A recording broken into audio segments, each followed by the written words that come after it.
Mama Doris Brown, I don't know. What they wear. You're not the devil, I am with now. You're not the devil, I am with now. And in your little house, right now, Wajao, Papa Wajao, Papa Wajao, Papa Wajao, Papa Wajao, Papa Wajao, Papa Wajao, I know Mama Doris Brown, I told it.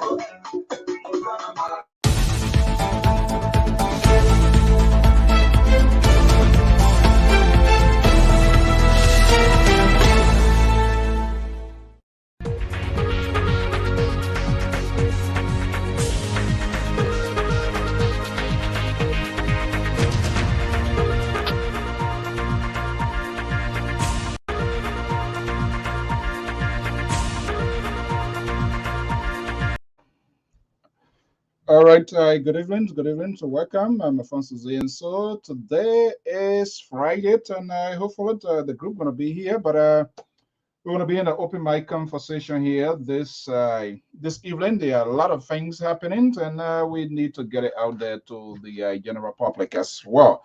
We want to welcome our viewers and listeners across the globe, wherever you are. We say good morning if you are in Liberia, you are in the early morning hours, other parts of the world, Europe, Australia, and all of that. But if you're right here in the USA, we say good evening and welcome. I'm Alfonso Z, and so of the Liberia Public Radio and Lpr-Tv. Sometimes we got to go back to our community roots, and it has to do with my own local organization here, because in order to have a vibrant Liberia, we also need to have a vibrant and effective community. If these organizations are not functioning, then of course that also does not give national government the legs of the country to run, because we also need to be doing the right thing. Lot been unfolding, celebrations of birthday, killings going on, but I'm going to be going back to my own route here to Ghana. There's something is ongoing, so we were hinted, in fact, being ongoing for quite a while now, but it seems to have been intensified, and we're going to be playing some images. We received some real information. So we did try reaching out with the embassy near the capital of Accra, that's the Liberian embassy, but to no avail. So we will still do that to give them the opportunity to hear from them directly. But with me here is the liberal progressive of the Liberia Public Radio and Lpr-Tv, Samson Bloku Brown will be joining me here. I'm not sure the guy from the far right, Mr. Amos Joy, is going to be here, but we're going to have an open mic conversation here. But this is how it unfolded this morning in the nation's capital of the Republic of Liberia, in the middle of all of these celebrations, engulfed the city. The 55th birth anniversary. By the way, we'll say happy birthday from his end. I will be a belated, but we say happy birthday to the President of the Republic of Liberia, Dr. George Weah, President of the Republic of Liberia, 55th birth anniversary. And they got in their mood on the sycamore tree to try to resurrect, revive the spirit. So what I'm going to do here, to give him a fair share, I'm going to bring the liberal on as well. And let's see what he in line with his birthdays celebrations, and then we're going to open with the conversation here. I'm going to be an open mic here. A lot is ongoing, but let's see here. Let's see. This is how it happened this morning.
Okay, let's stop this here.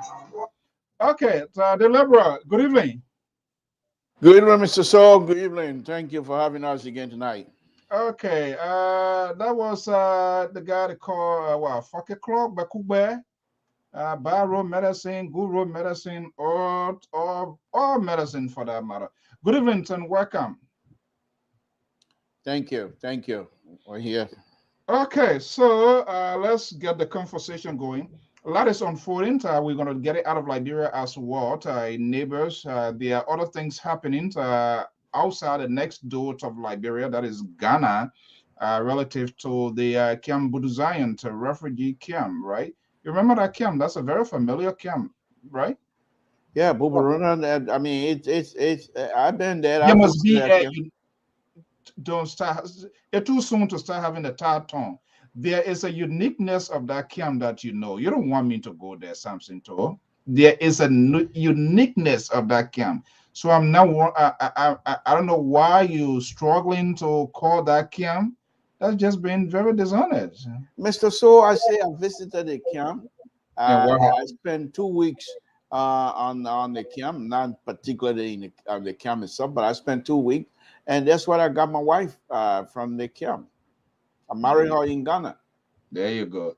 So I thought your memory to lifespan was okay. So today the president Who has given me 4 beautiful kids. my last Appreciate name. that. 20 years going anyway. Yeah. The other guy still 9 years old. The what now? The other guy, the younger guy who 5 years ago was nine. Oh, the guy for whom it's difficult for me to leave to go to Liberia. He's 12 years old now. I'm waiting on him. Oh, okay. I thought he's still. No, every time that people ask me to go, I say he's too young for me to leave. He's 12 years old now. He's going up there. He's going up there. We'll leave. Once he gets to a certain age, and then like going to Liberia will be very easy then. Okay, I thought he was still in the tour. Okay, so there was a celebration of the birthday, and there are a lot of reactions from different quarters, especially with uh what is unfolding. Let's put it into context here. What do you make of that? Well, Is that an arguable thing to why the president should celebrate his birthday or not? of course, it's his birthday. Yes, it's celebrated. But for me, a celebration of birthday it's a wonderful thing to do. However, you're not just Doctor. We are president of the Republic of Liberia, celebrating the 55th birthday celebration that is going on all over the country. It's wonderful. It's wonderful. But I think at this time, you would think Dr. Oh, Weah Lady would T, only have that. Excuse I'm me? talking. Somebody is coming to your rescue here. Why are you putting Mr. Toe on the spot? This guy it seems to be he growing fans for no reason. Why are you behind this guy? I don't understand. Mr. So, because they know I'm truthful and they know that I'm genuine. So, but the point that I'm making here, Mr. So, is this: not everything we have to play politics and what have you. But let's be real here for a change. Dr. Weah is not just the president; he's the father of the nation, and the nation is not doing well right now. If any of your child, for example, you in your house and you have kids, and any of your child is not feeling well, I don't think, especially if the child is going to the hospital, which Liberia seems to be right now, I don't think it's time to go out publicly and have people videotaping you celebrating as in a style as he has done. And I think it for some reason escaped me, because I really cannot fathom why would the president of the Republic of Liberia has people having people videotaping him, playing music, singing, and what have you, and having it being posted on the internet. And then after that, then you're going to have to go to the international community. Other people asking for donation, asking, begging for them to give you money when things are not going well in the country. I think Dr. Weir would have done a wonderful thing if he could come out and make a statement about this killing, and that every Liberians are concerned with, whether it's true or not. But people are concerned with it, and instead he allowed opposition politicians to take control of the situation. Now, Dr. Barker has made a statement, and there was a statement that I read today that is attributed to Dr. Barker. If that statement is true, that means he's taking the lead. He's not the president. He's not anything other than opposition.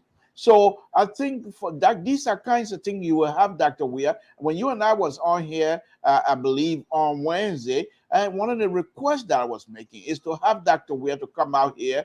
Mr. So, how come your cup is so big like that? So, what kind of cup you drinking out of? Jesus. But anyway, let me finish my.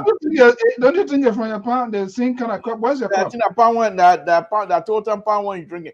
But Yeah, anyway, I took a place today. let me finish my thought here, and then I'll let you go. So I thought Dr. Weir would have taken the lead on this here, and now they seem like people are going to use this thing here opportunity to campaign against him, and rightfully so, because you have people, young people, all over. And now we're reading here the police have arrested one of the stewards of ANC, spreading rumors in like you're posting that there's some ritualistic killing or what have you. So even if that young man posted something like that, does it mean people are not dying?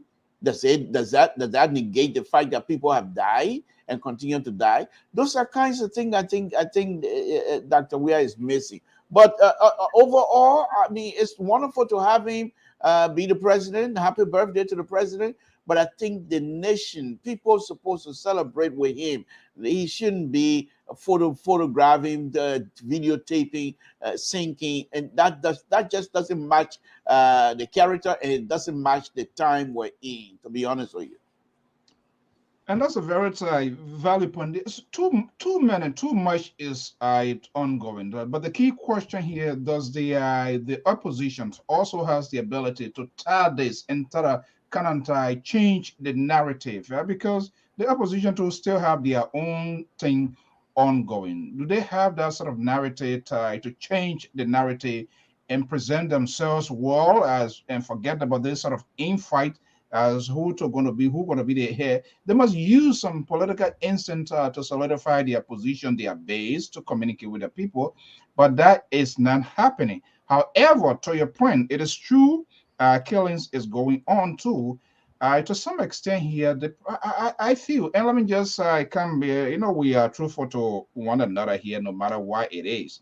I went back to the VP tip and I saw the reactions of the police chief. There is a complete disconnect, And I gave this one tie to the Liberal in our last program when you made that analysis, because I took a deep breath and I decided to look at that. And I hold those that are close to the vice president responsible, because she was looking very tired.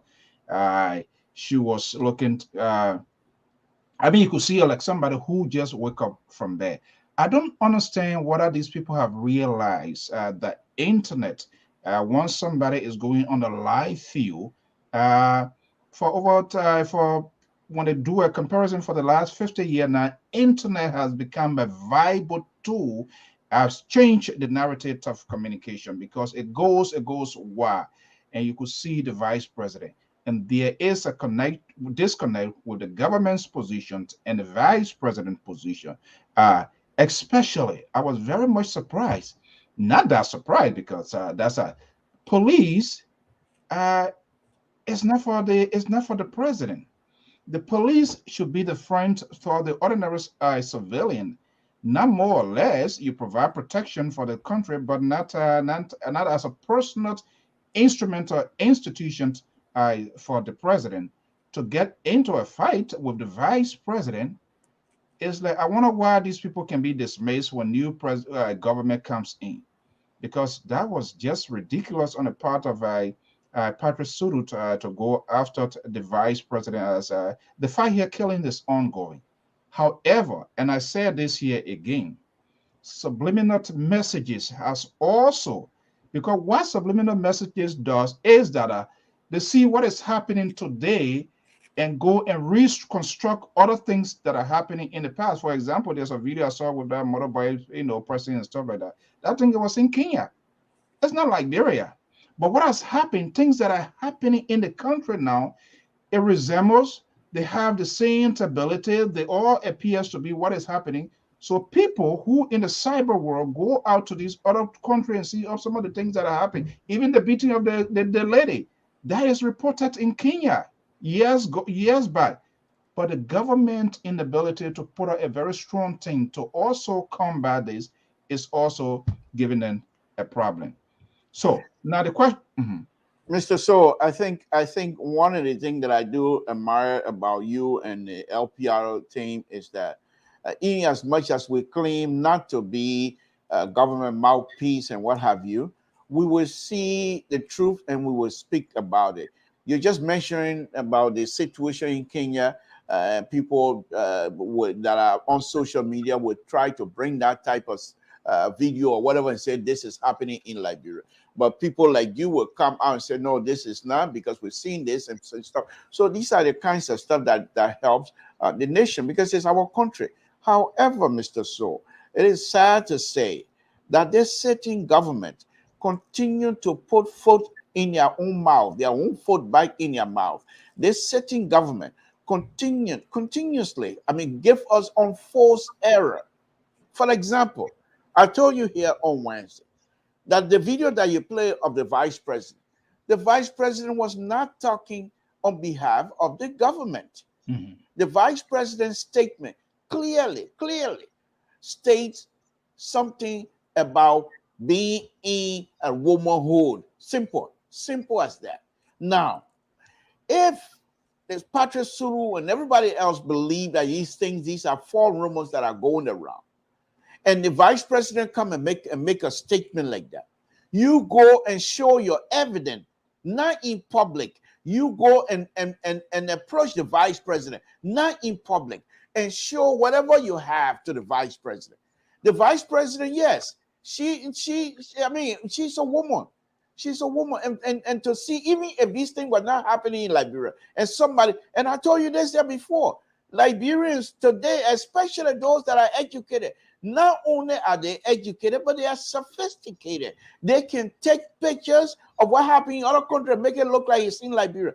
And on top of that, the Liberian government is not trusted by the Liberian people. Many Liberian people don't trust them when it comes to safety. You have, in 1 month time, you have all of these people that die mysteriously. No result has been shown. Any credible result has been shown from the government. And so Liberian people don't trust the government. And all of these things that are happening, they keep bringing it on the government. And I can assure you that the government, most of the thing has nothing to do with it. Nothing whatsoever, Mr. So. The government is not showing any of these things here to say that somebody is responsible or the government, but because the government is not trusted. And so, in the fact that they are not trusted, they also, Mr. So, they also cannot come out because they are not trusted. They can't put them up there and say, go and speak for us. And so what do? They recognize that they are not trusted. So what do? They go out and say nothing. Then the big mouths that have platforms, huge platform, they come out and improvise on behalf of the government, so to speak. And people believe these things.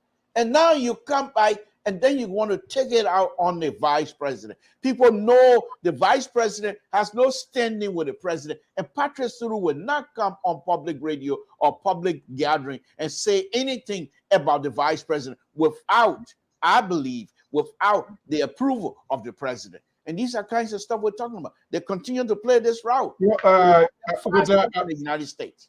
yeah, with that, I don't want to speak to that because I don't have anything for that matter. But in itself, what the good thing Patrick Suluj you have done for us to have even gone to, if there was anything to have gone out there to the bereaved family and speak to them and reassure that the police is there to maintain law and order and that we're going to do everything in their tireless or maybe limited resources to bring those corporate to justice, but to come because you can't take this.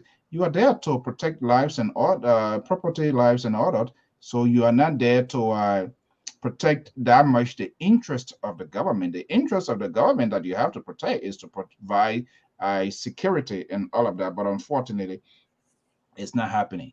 But with that also, with this here, is it adding up to the political strength of the opposition? Because there are a lot is also going on within the opposition. Is do they have the ability to stabilize themselves and change the narrative and say, hey, this is something that is ongoing. We need to change this conversation here and bring it into reality to suit the taste of the Liberian people.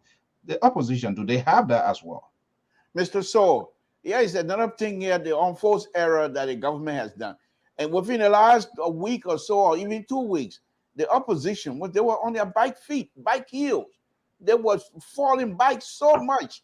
It was unbelievable. No tree from Total could have stabilized them. They were going downhill fast. However, the government decided now to make these people to rally around one young man who has been arrested. They said because he posted on true story about Liberia and ritualistic killing. The ANC and the Unity Party and all of the collaborating political parties, they're now going to rally around this young man now. And that rally point will now revitalize the CPP. And as a result of that, their fiasco that was happening, that were bringing them down, they're going to cover that up. It might still be something underneath, but they're going to use this young man arrest and cover it up and stand on it and try to correct all of the blunder they have made. Quite recently, Musability, something that I spoke about here a few times ago, he's also stated this, that the people who are claiming within the opposition party, asking that the document has been tempered and therefore they want to see if they can revise the document. This is what Musability stated. He said you can't do that because this document that you're crying about is the document that got some of you senators to be senator. So if you tamper with it, if you change anything, that means your position, the election that brought you to power will not be null and void because it's no longer standing on a true document. And people can sue them. People can sue the CBP of forging the Liberian, or trying to defraud the Liberian people. It's possible. So yeah, these are all the wrangling that is going on, and they're so unique. I'm enjoying it, to be honest with you. But who comes out? The government came to the rescue of the CPP by arresting this young man. And you will see by Monday, it's in the news already.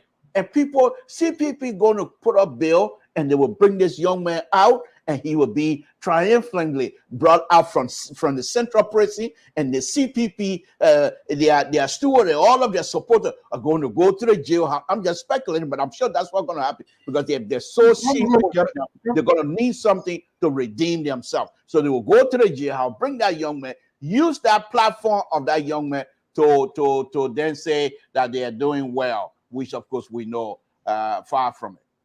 Okay, hold on 1 second. I saw the call coming in. I'm not sure why. All right. Okay. But let's assume, based on it, with the limited information, I don't know the basis of the investigators calling. Okay, let me get here. People having interest here in this here. Caller, good evening. Good evening, Mr. Sir. Okay, welcome. Thank you very much. If you can indulge me, I just want you to give me a couple of minutes. I want to clear a couple of things up real quick.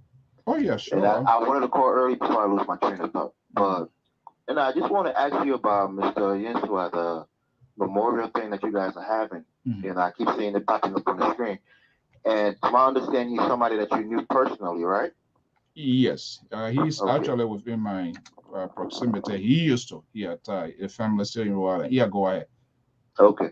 Yeah, and I was thinking about it. I say, sometimes when you have friends and family who are people of influence, even on this side in America, when somebody passes on and is under, suspicious circumstances, those men and women who are in your life who are of consequence or people of influence, as you yourself is somebody who has some, you know, uh, semblance of influence. What have you done, or what have his friends or family done in terms of putting pressure on the government to assure that his family get justice? Because I see that your son and his son was, the friends. I think that the young man is probably an adolescent or preteen. So I'm just wondering what have been in his circle of influence, whether in Liberia or here, done to put pressure on the government to really bring a resolution, to his death.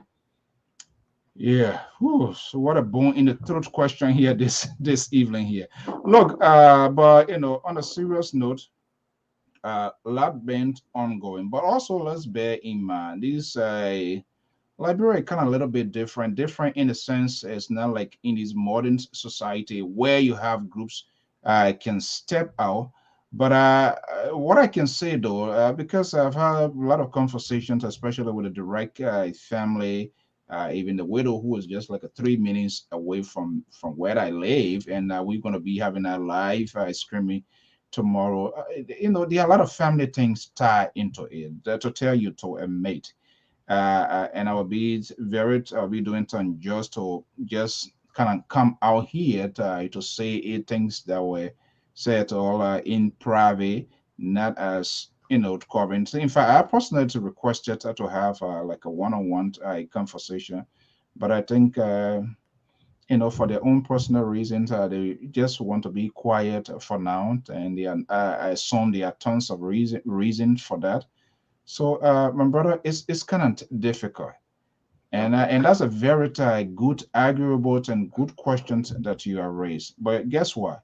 The immediate family, the wife is here, all the other family are here.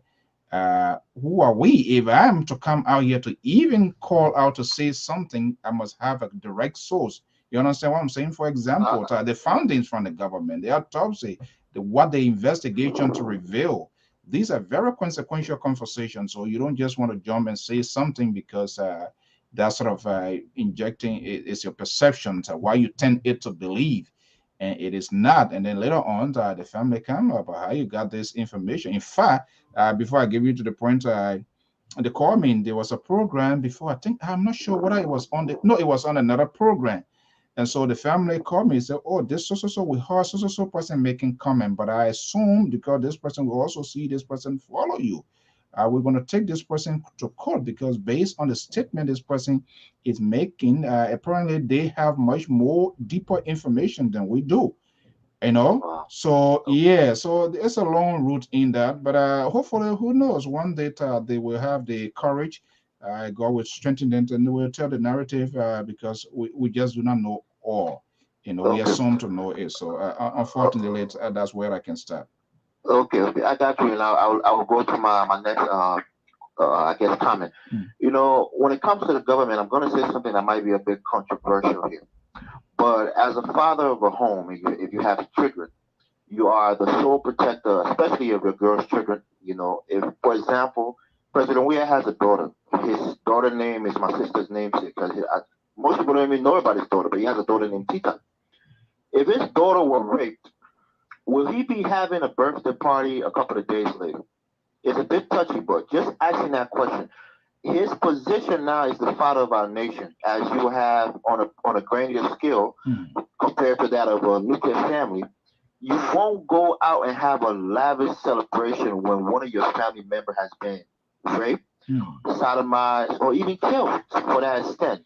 You take that personal and you take it upon yourself to solve or to bring, awareness to that crime or that act that happened against one of your family members. So for me, I think it's insensitive that he had a birthday party today in public. You can have a private, thing in your home, at your estate, whatever. But to have it in private, to have it in So public and show such grandiose and pageantry, that was completely for me insensitive. And I use that analogy about his daughter, or any man having something like that happen to his daughter, because it touched a sensitive spot, and that's how the nation is looking at him. Because as a father of a nation, you see in America, when something happened, what do they do? As a symbol, they put the flag down at half mast to show that the nation is hurting, or somebody of significant has passed in the nation. He's not doing anything nationally to show that he sympathizes with the country. So I'm just using that analogy to show that if a father loses his daughter, or even has something terrible like that, as rape or something happened to his daughter, he takes action. He's not going to sit there and have a lavish party the next day. People will look at him like, what's wrong with this man? You know. So I just want to make that second point, and then I'll get off the line. You guys can discuss it. That's all. Thank you. Yeah, okay. Our folks, the listener, are very sensitive. They also keep track of us here. And somebody just tweeted here that they want to know who the caller. So, are you willing to reveal who are you and where you calling from? Yeah, my name is Elvis. I've been a kind of a common caller here now for Minnesota. I've been calling, a lot more recently. I think you know that. All right, thank you so much. I'm not a caller official or anything. I'm just a young man who's concerned. That's all. Thank you, Mr. Okay, thank you, buddy. All right. All right. The Libra. Yes. Okay. You listen to the caller. Well, exactly. I mean, the caller. I made that point earlier, but I think it's if every one of us as Liberians do feel like that. It's not just me, which is true, because Dr. Weir is now considered the father of the nation, and you cannot have the country that you're the father of have certain segment of the society is crying. Majority of the people are not doing well. And for you to have, you can do these things in private. You can have these. Make a difference? Do it in private? Yes, it does, because private is private. So if anybody leak out video and what have you, but yeah, those of us that will be critical of that, who are also having to be a critical thinker, will say, you know what? Yes, I don't agree with it, but that's private. But for you to have a police band playing, and you as the president, because police band now is an official act of the government. And for you, the president, to come and be part of that program, it's an official act, according to me. It's an official act of the government. Now, he has the right to celebrate the birthday, to celebrate his birthday whatever way he wants. What I'm saying is that you can't have no road going to Grand Jide, to town. Right now, the road are impossible for anybody to go and find something to bring it to Ganta, to bring it to Tapita, from other places to sell and make some money. It's impossible. The gasoline tanks that go to this area, they're not able to move. And you're going to come out and have these kinds of birthday celebration. It is disheartening, to be honest with you. He has the right to do that. But I thought perhaps, and these are some of the things that I keep saying, because the opposition going to use this again against him. And then people are going to frown on him, frown on this against him. Because you people are not, many people don't even have food today. What are you celebrating? I know it's your birthday, but why can't you do it in private? He's not a young person, even though for me he's young because I'm older than him. But he's not a young person to many of these people that voted for him. You're going to have something like that at the CDC headquarters, you go and give a speech. But the speech that you're going to give at CDC headquarters must be transmitted all over the country. And people should feel the pain that you feel for them. People, not yet my people, that my birthday. But how are we going to celebrate my birthday like this when our brothers and sisters are not doing well? However, so I'm giving a speech for him. You people came here to celebrate with me. I appreciate it. But to be honest with you, my heart is not really, really well right now. And that's it. You can go in the house and drink everything you want to drink. No, but your face, the public face, has been done. People have seen it, that you sympathize with the Liberian people. But in this case, right, I didn't see that. Let's see what are going to be a big political backlash here. On the line here is one of our own here, regular caller and listener. Camo is on the line. Camo, are you there? I'm okay. I'm okay. How you doing? How my babe? Babeto, what's up? How Tota? Total. Okay. Okay. Go. Hold on. Let me just put the other person on, and then you will go. Okay. Okay. I have the liberal state of Massachusetts and Texas on the line. Okay. Come on. Go ahead first. Are you there? Yeah, I'm still here. Yeah. Okay. What is the government missing here? What is your thought here? Let me just let me see. Let me do this here. Oh yeah. Go ahead. First of all, thank you for figuring my call. Mm. I, to be honest with you, I will not use the medium to give a any kind of birthday treat to the president of the Republic like us. So I'm not going there because number one, the president is very heartless. You know, like the previous caller said, even my own baby, but too, you are a father, and in a home you got a kid that is seriously sick or something happened that will bring sadness to the family. And in the space of that time, your occasion, which marks a birthday, falls. And instead of looking at how you can solve the problem by accusing your child or making a way that the child can be happy, you are there celebrating, putting on an elaborate celebration of. You clearly demonstrate to the people outside there that you know they're partying. Who are you? You know what kind of father you are. And then to put more insult to this situation, the vice president a press conference, he admitted that things are happening in the country. The police to investigate. The police need to take security matters very seriously in the country. And then the police on the other end saying that people are lying and people are giving up false information just to tarnish the government. And even as far as accusing religious leaders in the country. I mean, everything just loose. There is no coordination. You don't understand how they're running the country. And then it tells me that they don't even have empathy on the people. You know, so President, we are going to demonstrate to us that he does not care for the presidency. He's only there to mark another history in his book. Like he always, the kind of president, first footballer, world best, European best. So the presidency started just another historical speaking, you know, just another historical thing that he had already achieved. That's all he's there for. Because if you're already there for the Liberian people, look, the president will be taking steps. The brother don't even address us. He don't talk to us. Things happen in the country. The brother you can't address us to comfort our people who crying. He don't get time. The last time I saw him practicing basketball, you know, he's not on the media. He's not on. There's no local shows like to be addressing local people. This is why I be the country. We have to come together. We have to be our one another security. But instead of the mental, we have CCTV camera. Okay. I hate to say LEC is active. All so right. all in all, the man does not care for the presidency. He does not care, especially making history. Like all you want, all you want. And 2023, LeBron will be the best judge. If they'll keep it there, well, that's it. I'm sitting right here in my comfort zone in America. You know, I'm enjoying myself here. But his left with them didn't want there because I mean, I don't have much to say about his birthday. They can go celebrate with anywhere they want to go. Okay. Them. All right. Thank you so much. Thank you for having me. Okay. Remember, all the expressed on this network is not a view and opinions of LPR, but we have to facilitate this high call conversation. Let me go to the liberal state here. 508 number here 6896, very familiar number. Caller, good evening.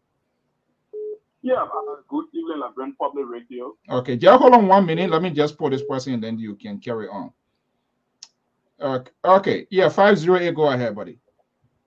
Yeah, thank you for the opportunity. You know, sometimes when we say these things, there are surrogates who think that we are hateful. But look, we are in his entire cabinet and his government don't have empathy to speak.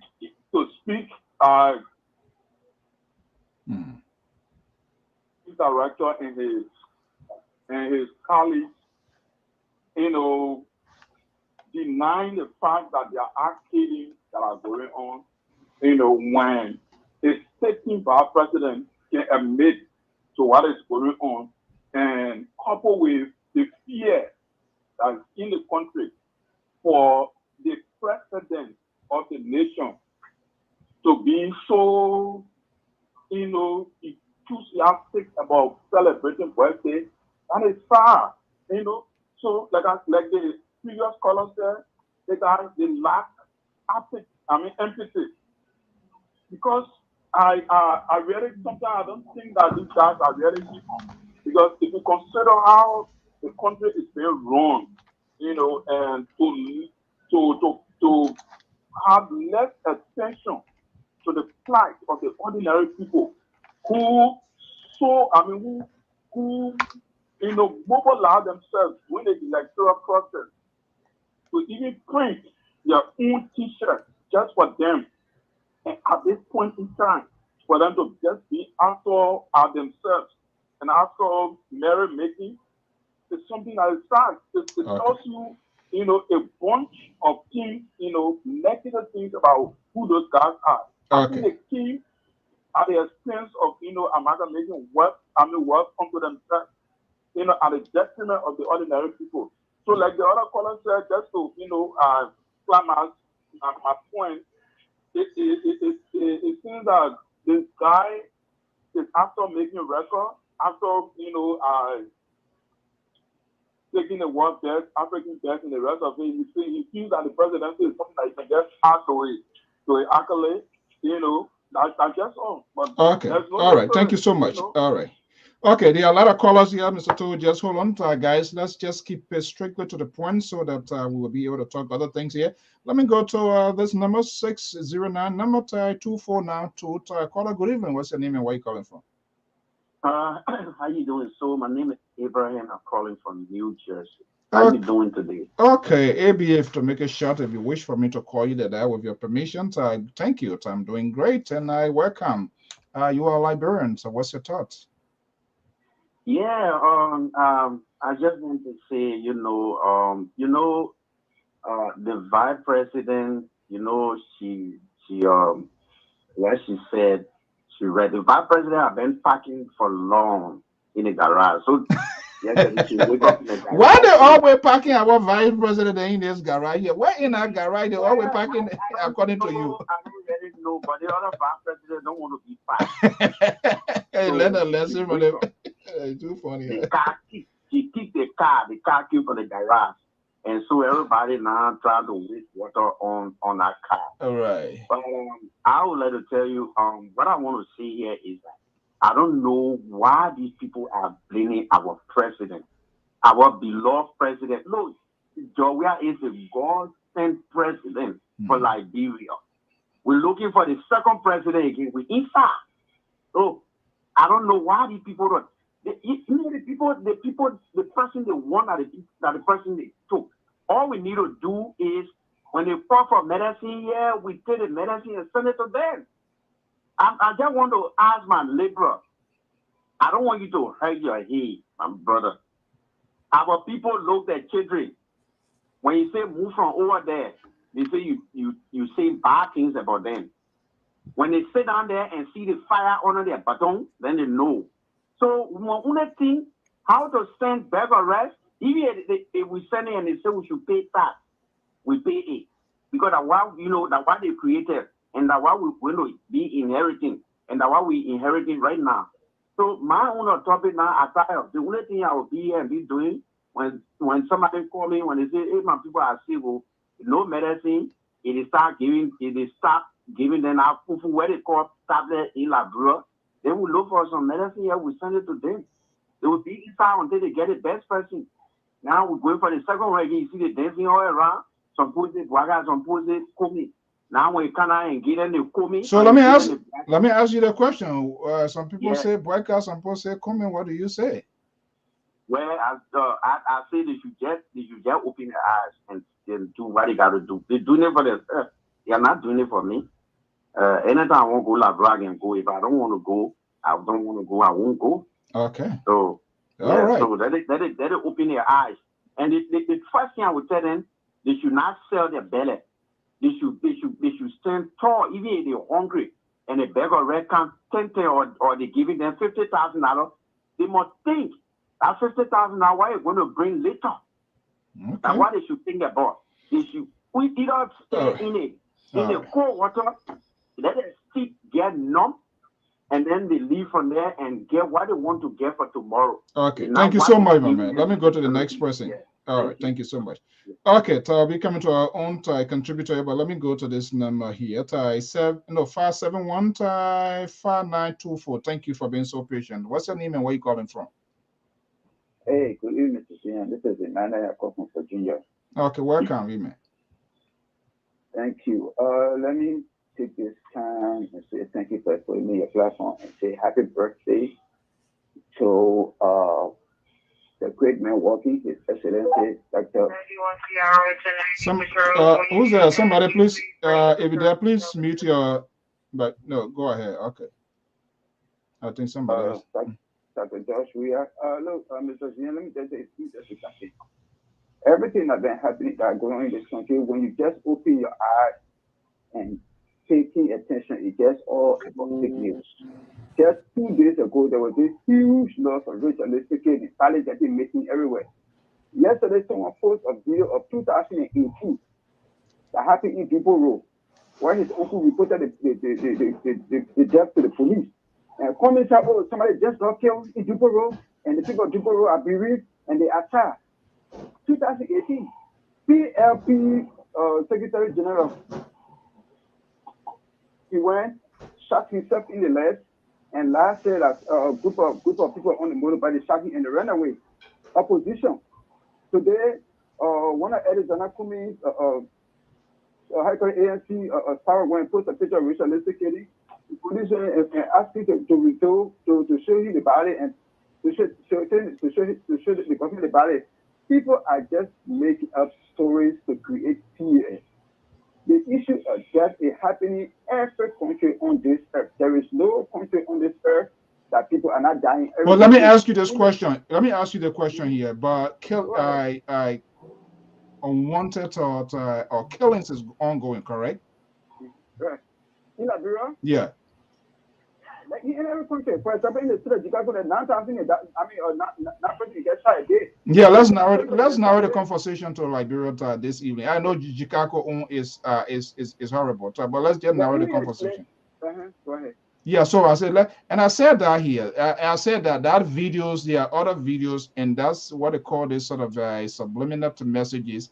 Things appears to be true. They construct them they put them into a category of things that is happening today. So they incite them.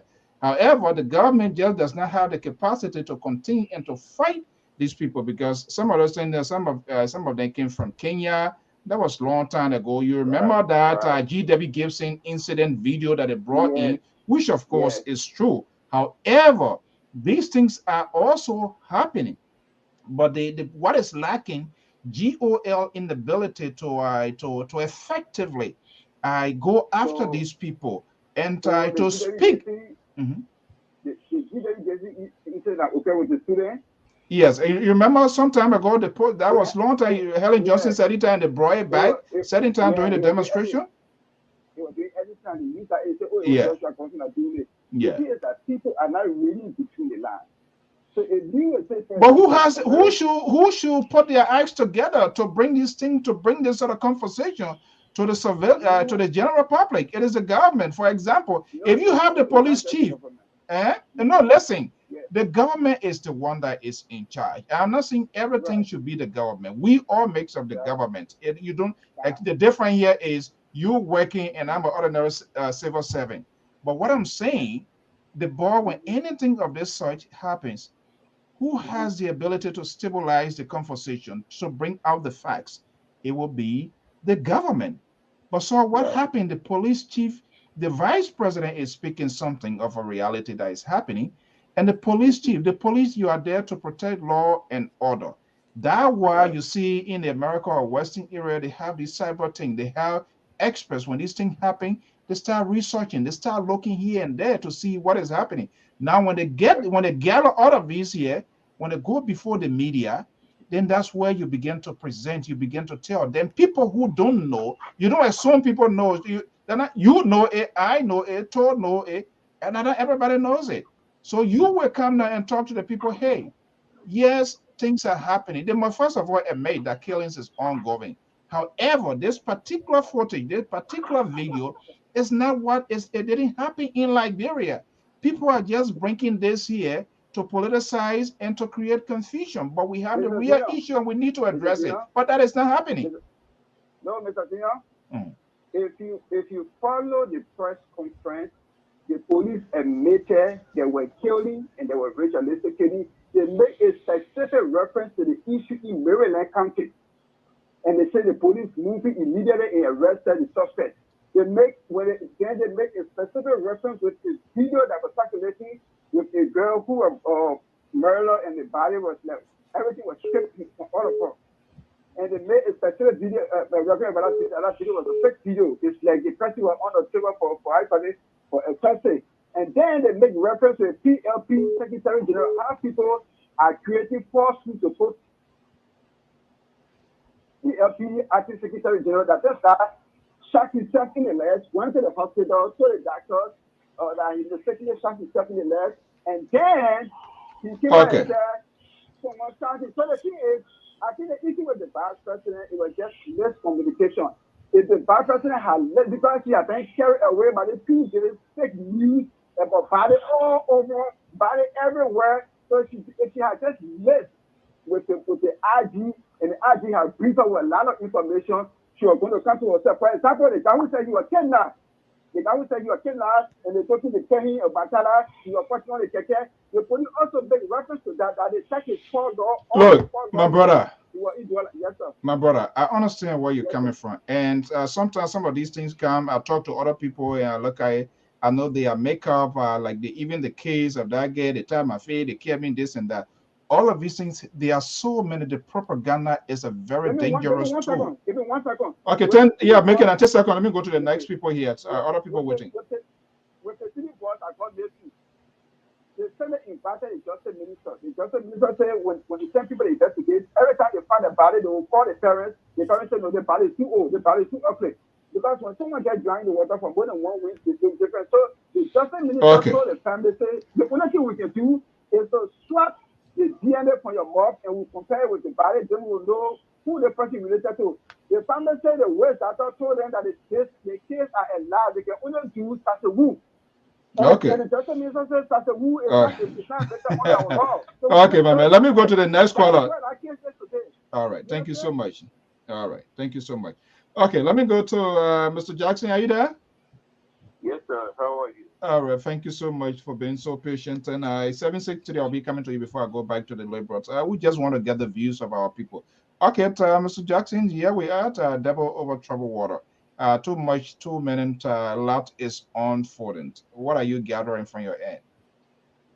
Well, I wanted to change the conversation a little bit, to the liberal conversation that has to do with the birthday celebration. Mm. But if you look at, we are saying that the birthday celebration, the president has, elaborate celebration. But let's just flip the coin. If we are saying that we are opposition, and we want to make sure that we defeat, a sitting president, what do we do? Do that go and start telling the whole world that Alfonso and myself, we're having this, Alfonso have a 6 document, and when I know very well I don't have anything. Today the report will come. Where is the report? It's our hearing is next week, and I'm going to play a tape here. Costa was on later this evening here, but go ahead, make your point. Okay, so you see, you trying to the tire was on your side. Now you're swaying the tire. You understand? If people they photos in Liberia, they are people that was in this from 18 to 35, and these are the age group at George you are catered to. If you want to do something, do it rightly. But now you are accusing somebody, the report cannot come out. Then the Labour Party, who's the Bronco A, they suspended one of the key members. And he is one of the who propounding that that somebody tamper with the result. If they tamper with the result, it means that your victory was not legitimate. You understand? Mm. So what you do, you are making now President, we are together all these voters that have between 18 to 35. President Hitler have a free ride. The moment they can give somebody $5 to US, they will go back to CDC to go there. And then where I have problem, with the opposition. If you knew very well you don't want opposition party, then we don't need to come together to say we have a collaboration. This what gives rise today to see all those people that we see dancing today. And I wait, for Bronco, to give a response to that. So let me just take my answer off the air. Okay, thank you so much. Let me go to 763 number 3881. Are you there? Yeah, I'm here. Go My ahead. name is Boyman Famula, and I call you from Minnesota. Mm-hmm. Go ahead, Mr. Famula. Hello, are you there? Yeah, go ahead. Yeah, my name is Boyman Famula, and I call you from Minnesota. Well, I just want to extend a birthday greeting to the President of the Republic of Liberia. My concern has to do with the situation when it's come to the hearing issue and this and that. I think we have to take the discussion to a very level, because what I think, I got very shocked in recent time with the hearing on social media. People, I think, Liberians themselves, we are not doing good to our country, because it got very scary.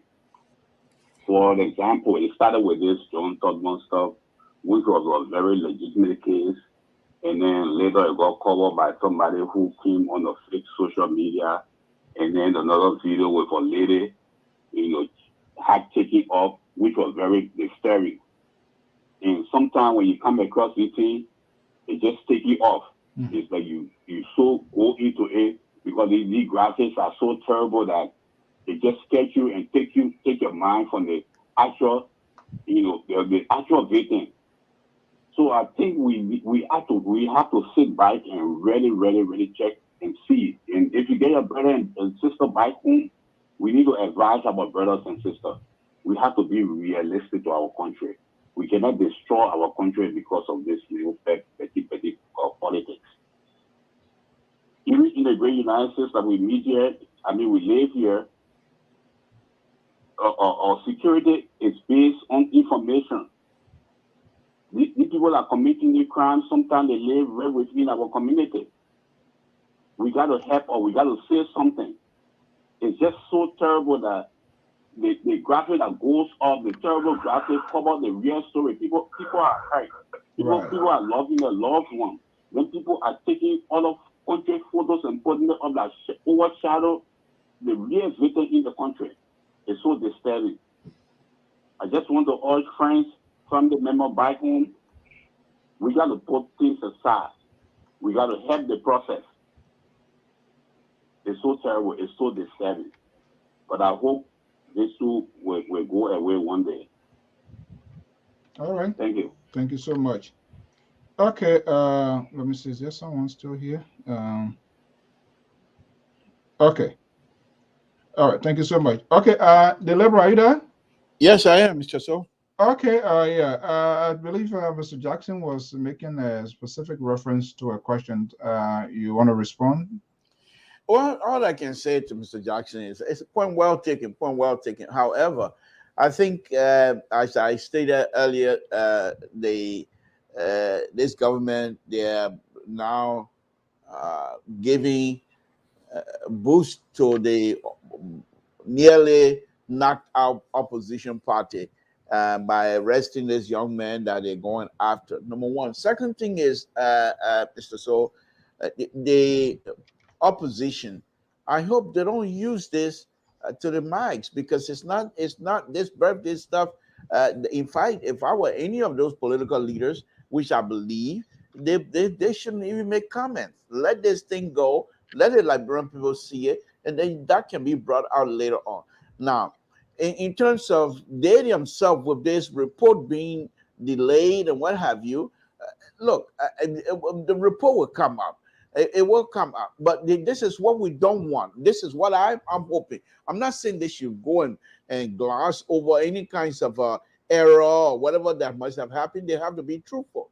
They have to be truthful now, because they have brought this thing to themselves and they have brought it into the public eyes, and there's no way now they're going to be able to come up with a story that will not make them look credible. So they will now come out and be truthful. But the report itself, let's give it time, and those that are going to be writing a report, Let's give them time. We know what is happening. Some of us have already made up our minds, and you heard people back and forth, accusation here and there. Let's give the people the chance. Let them come up with a report, and All right. hopefully the report will be something that we're all going to be glad that this is over.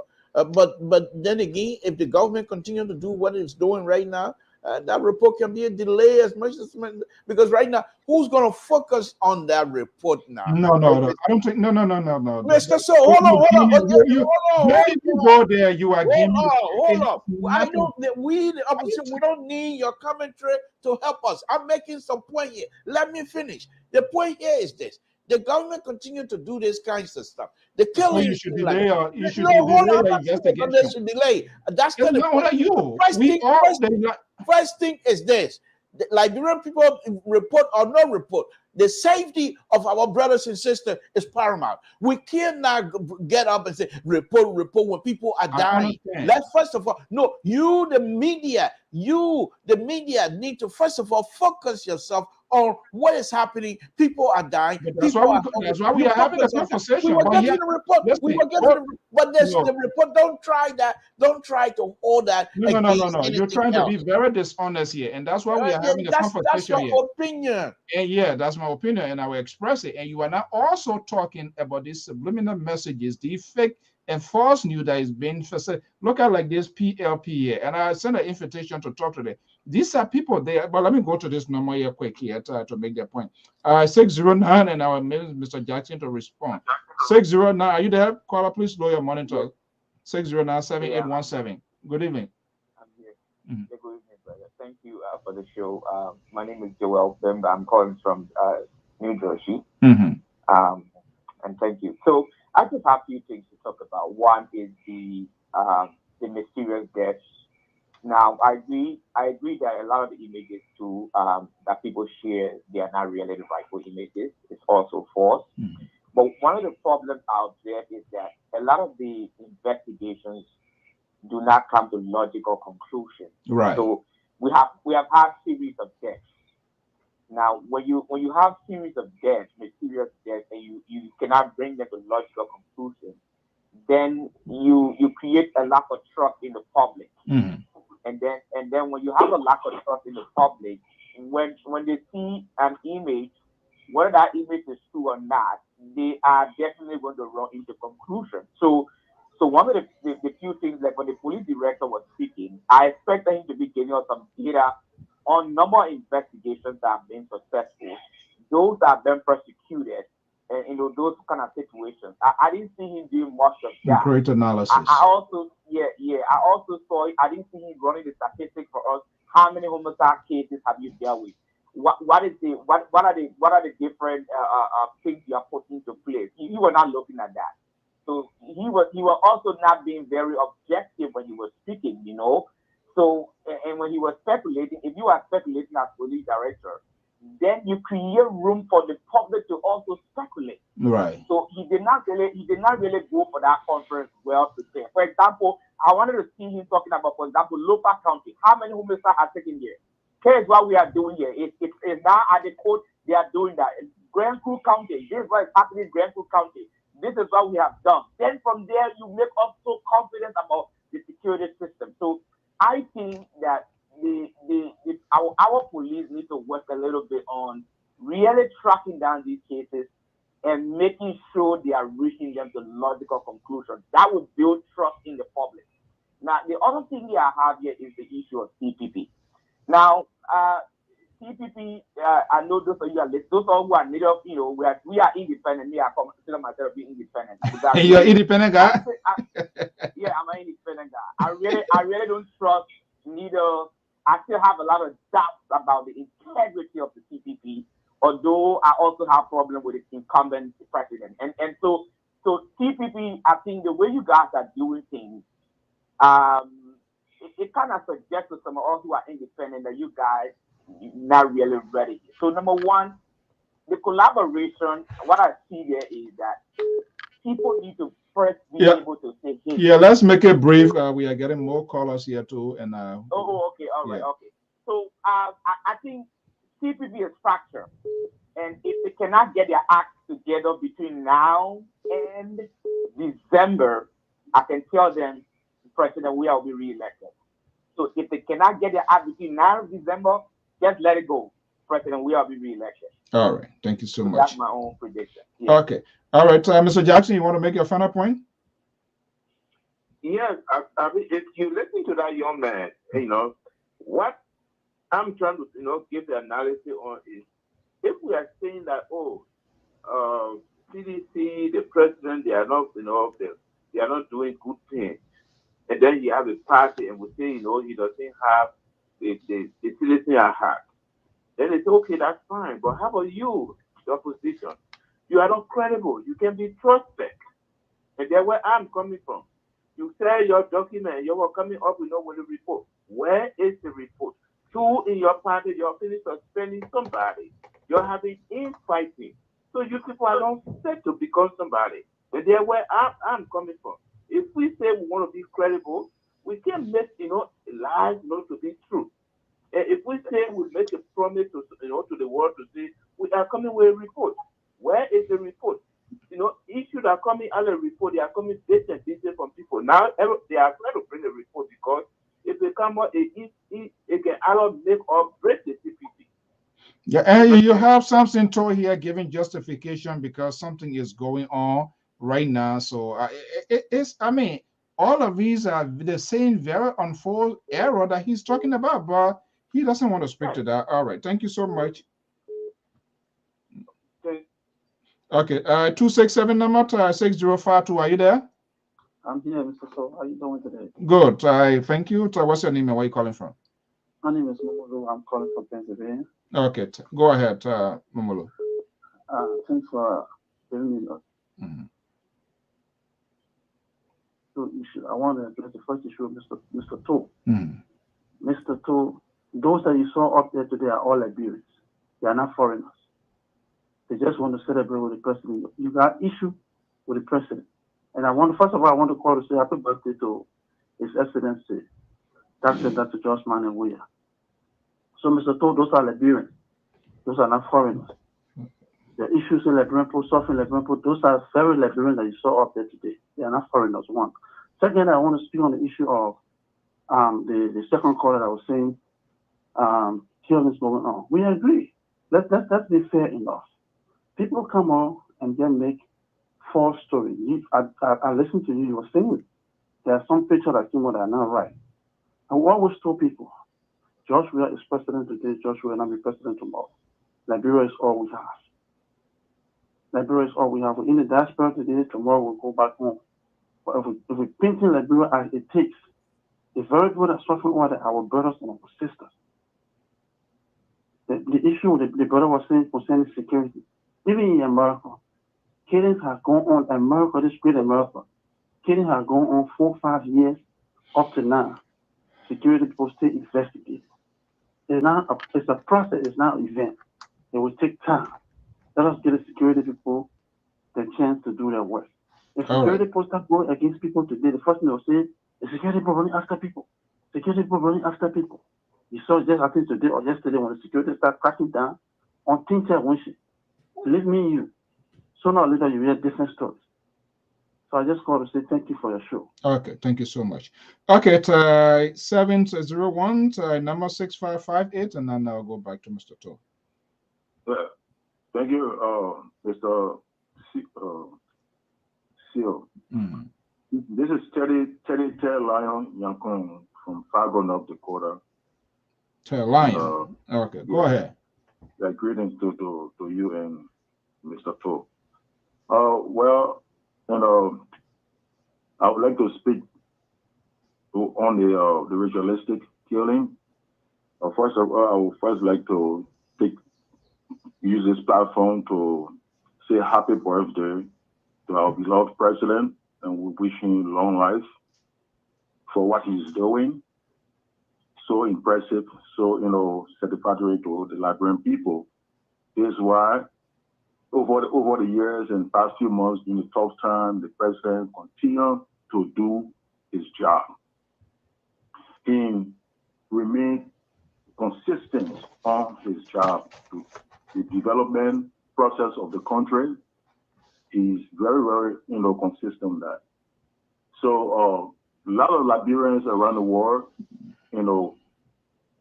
decide to appreciate him in this manner. Yeah, let's accelerate a little bit smart. We don't have much time, so let's just pump it up, wrap it up, put it into a nutshell. This is why we decided to celebrate his birthday, because of the good job he's been doing.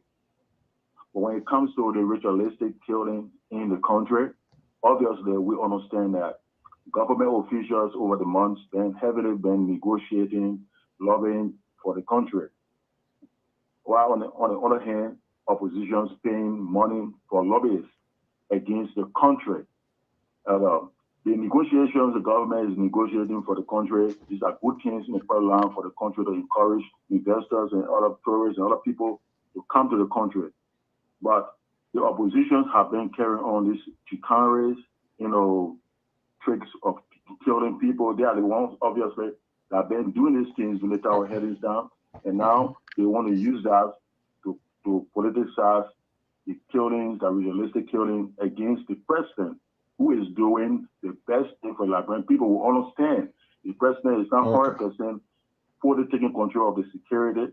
It's because of the so okay, quickly before I let you go, as a Liberian, in as much you support the work of this government, what do you think the security apparatus, what do you think they need to do as well, especially the police? Honestly, straight to the point. I would like to encourage my government, encourage the president to prioritize the police. But I understand that it may not take place in right away, but there are negotiation mechanisms in place to really prioritize the police, and prioritize the jobs in the future. Because when we prioritize the police, I think most of these things will come into place. Okay, thank you so much. Okay, Mr. To. Yes, usually, and like you said, it's not all about ourselves. We feel good when we get the reactions and views, different views. It doesn't matter which way it leans, but different diverse views from ordinary Liberians. That gives us a sense of what we are doing. Yeah, this is ongoing, but there are also people also keeping eyes. They are not losing the ball. And this is where I agree with you. I disagree with you. Yes, killings is going on. Yes, economic crisis is going on. But we have another group of institutions that also endeavors to taking state power. And we're seeing this sort of chaotic and dramatic situation that is unfolding. When we say investigations, something that is being investigated, whether by private investigators or government or whatever investigators, sometimes we keep quiet and wait because talking kind of interfere with the conversation. I want you to listen to this, and I want you to get your honest opinion as to whether this is going away. Mr. So before you play that, just give me one minute, please. Okay. Look, you want to play with me tonight because I'm not here to make you happy. I don't know why I'm here for. They young men that talked a few minutes ago, he was speaking all a book, BB book. He know anything about history. From Tomo Town, all the way to from Charlie King, to Tomo, to Tomo, to Do, everybody, happy birthday. What are people dying or people not dying? Every day, happy birthday. CDC and Dr. Weir, they said they're coming to change the thing. They come and change things. That the thing that come and change? What you want to play with me tonight? That's not time for me to play. That's not time for me to play. Don't come back again. Ask that kind of question, Mr. To. The other people the people that celebrating with him, they're celebrating. Some of them are all fake people. Many of them they're celebrating because some of them are enjoying. What happened? What happened now? When the president can come and say, my people, they think that my birthday, but I feel a little bit bad. So because I feel a little bit bad, I think our people deserve better. What's wrong with that if I say that that something you come and speak all that book on me? My man, you better watch yourself. Go ahead, Mr. So, please. the man from two time. Man, my goodness, this guy. Yeah. Well, that's it. But we also have to talk on that. Thank you for your own fair analysis. This is Carlos said, he's one of the voices, Verita, one of the loudest voices, and he's a factor to whether people like it or not. And we don't take for granted things that he says as well, why it's going to be. But there are some strange, very sound word pieces inside. So let's see. And let me just, let me do this. Especially if you support Alex Thomas. That's what you do. But it's because you don't want to be fair. You don't want to be fair to sit down and understand the problems. I didn't start the trouble in the Liberal Party, for example. I'm not the one who struck a deal with Musa's ability to undermine Young Vikanga Lawrence in the Liberal Party. I did not. I am not the one. Are you hearing it? A little bit, not much. Never accept anything else other than he could be president.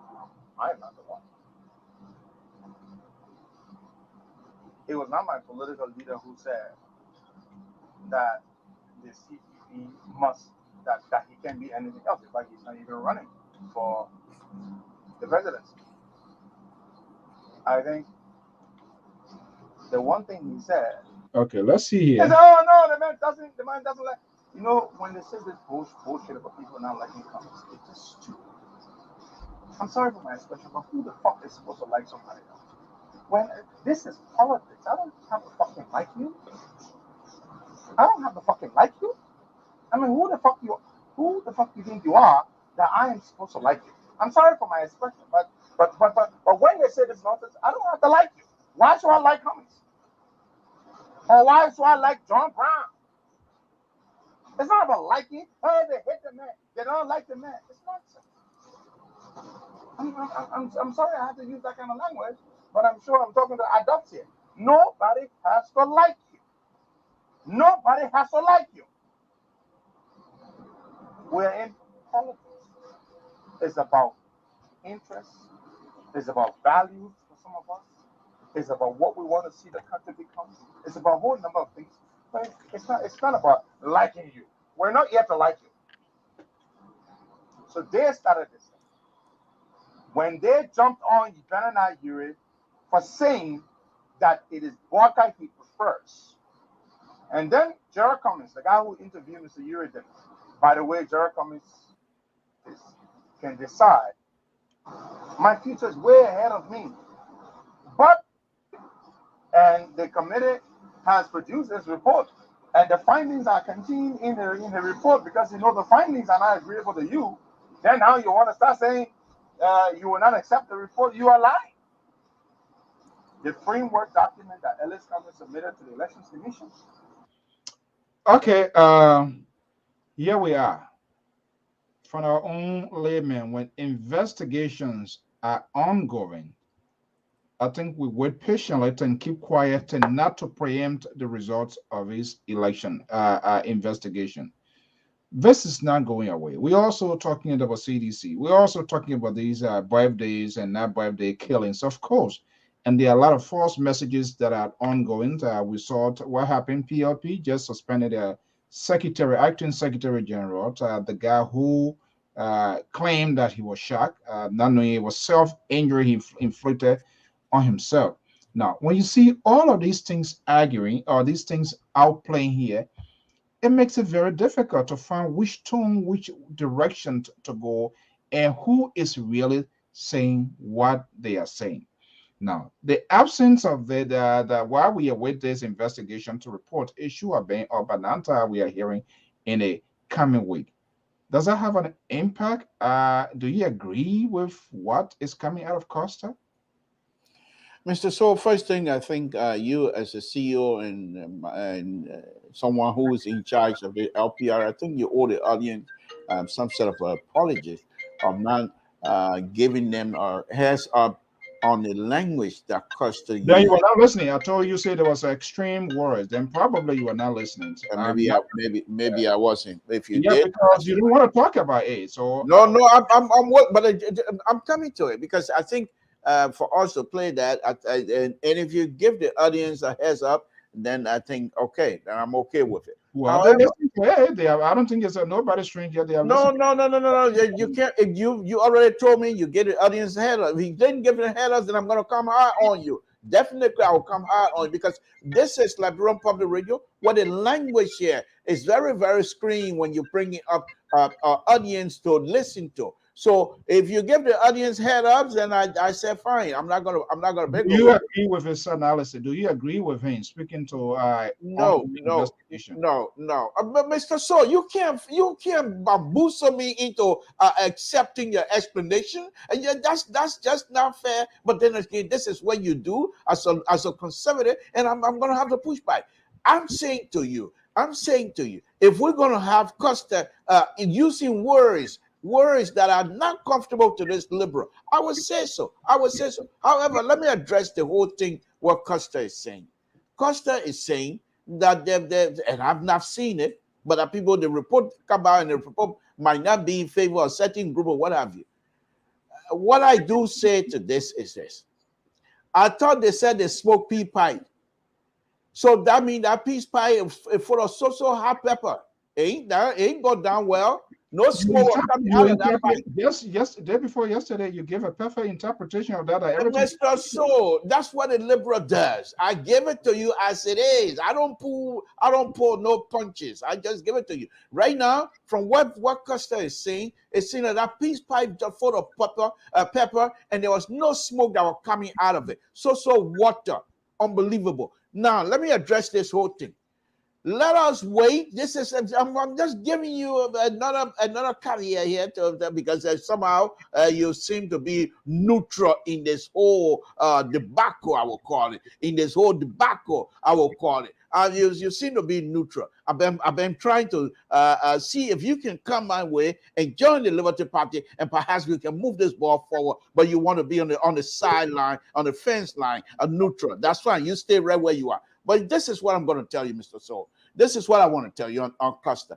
If Costa will come out and make these kinds of statements, Costa is not speaking for the CPP. Costa has no position in the CPP. Please, Mr. Soul, wait until the report comes out and wait until you hear the leadership of the CPP make their present their finding and wait until what the leadership themselves will say. Don't take Costa and Samson and everybody else and say you're going to run with it as a way to gather news. You're not doing yourself a favor. And second, and lastly, I want to let you know, Mr. So, we in the opposition do not need your commentary to move us forward. We know what we're doing. We know exactly what we're here for. And this government, this sitting government is doomed. We're going to win the election, Mr. So. What is this? Is that the central right? Mr. So, they're all scared of me. The CDC professor, the central right. He comes up, where is he? Is he? Oh, yeah, oh, no. Do you have why are you in darkness, Mr. Joyce? Yeah, because the liberal is here. The light from Abraham Dillon is shining on me, and it's not shining on the central right.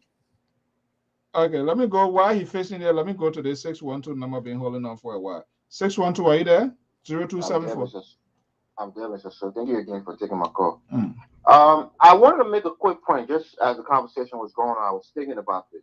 Do you remember the days of Barney Dempsey during the old 2 week party days? Barney Dempsey, the former police chief? Yes, exactly. I'm only bringing this in reference that we lack a professional class of policemen.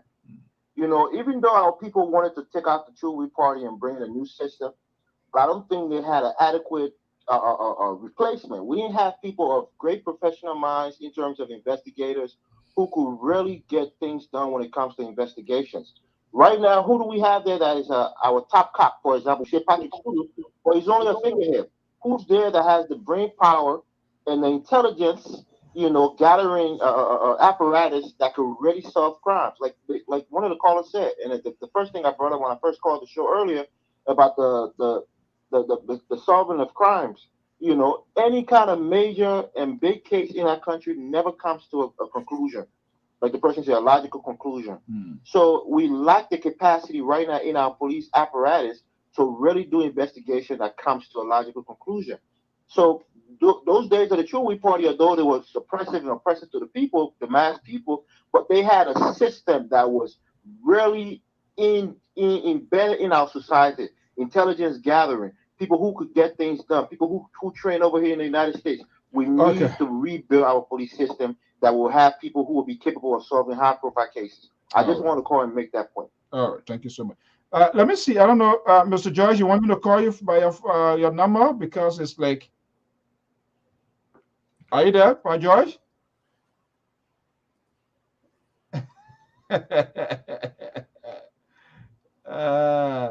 Okay, let's wait what Mr. George, I think he tries to position himself. So I'm going to call what his name said. You remember the guy who held up to you, who heard your voice? Yeah, man, can't do nothing to my cartel, man. Don't mind that, man. Where he say from Lofa County? It can't do nothing to my cartel, man. Don't mind. Okay, yeah, you are making a point. We shouldn't take his words. So I don't know who words we should be taking. These people, you don't want to understand. He said, Mr. So, look, let's be serious for a minute.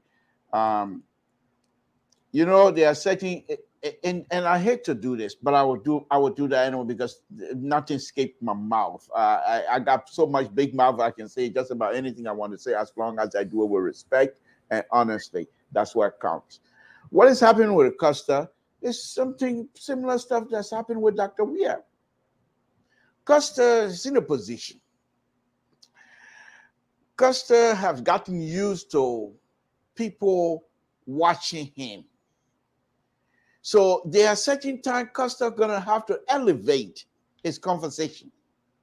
And sometimes he'll be ridiculous in the process of elevating the conversation just so that people will watch. Simple as that. Same thing with Dr. Weir. He played football, he did well. He's president now. So those are kinds, I don't know what you're a little by then, but when we were young in total era, when you're going to guy Lpr-Tv and you're going like that, when every time you hit the bird, then you put a mark on the stick. And if somebody borrow your Lpr-Tv and they put their finger, they can count the amount of birds that you have killed. And you can't cheat either. Because when you kill it and you mark it, people watch that. It's the same thing. Dr. Weir is putting a notch onto his belt. But the sad thing is, this is the life of the Liberian people. This is the life of the Liberian people. The Costa, the Dr. Weir, and everybody trying to do these things without realizing that they affect lives of our people. So, but once again, I just want to say to you, Mr. So let me just say this here. Costa it doesn't even hold position in CPP. Costa is an individual. It's a talk show host. So sometimes you this Shahan and what they're just that talk show host, and we all have got talk show hosts. I can come out here if I want to be ridiculous, I will be so. So please don't hold this against the good Dr. Bakai and the good Honorable Cummings. These are people that are coming to redeem your country, Mr. So don't forget this. These are people that are coming to redeem your country of these kinds of birthday party when there's not supposed to be a birthday party publicly. So Mr. Cummings and Honorable Cummings, that is, and Dr. Weir, they are coming to redeem you and your people. Mr. So let's be prayerful, let's be thankful, and let's hope that these people will come and take your country to the next level. Good evening, center right, finally we can see you. Thank you. Okay. Okay, Mr. George, are you there? Yeah, Mr. George? Yeah. Okay. All right. Good evening. And yeah, we're hearing you. Are you hearing me right? Yeah. Okay. Yeah, I just want to say good evening, and we are happy to see you. We've been keeping you in prayer. We know exactly what you've been dealing with, tough times, going through bereavement. Someone that's really close to you is not an easy thing. So our prayers and thoughts stay with you, but this is what we sign off for. Okay, welcome. Yes, sir. So I guess you've been monitoring the conversation, correct? Oh yes, I've been following from the beginning up to now. Okay, from the beginning. Put some little bit coolant or ice on it here.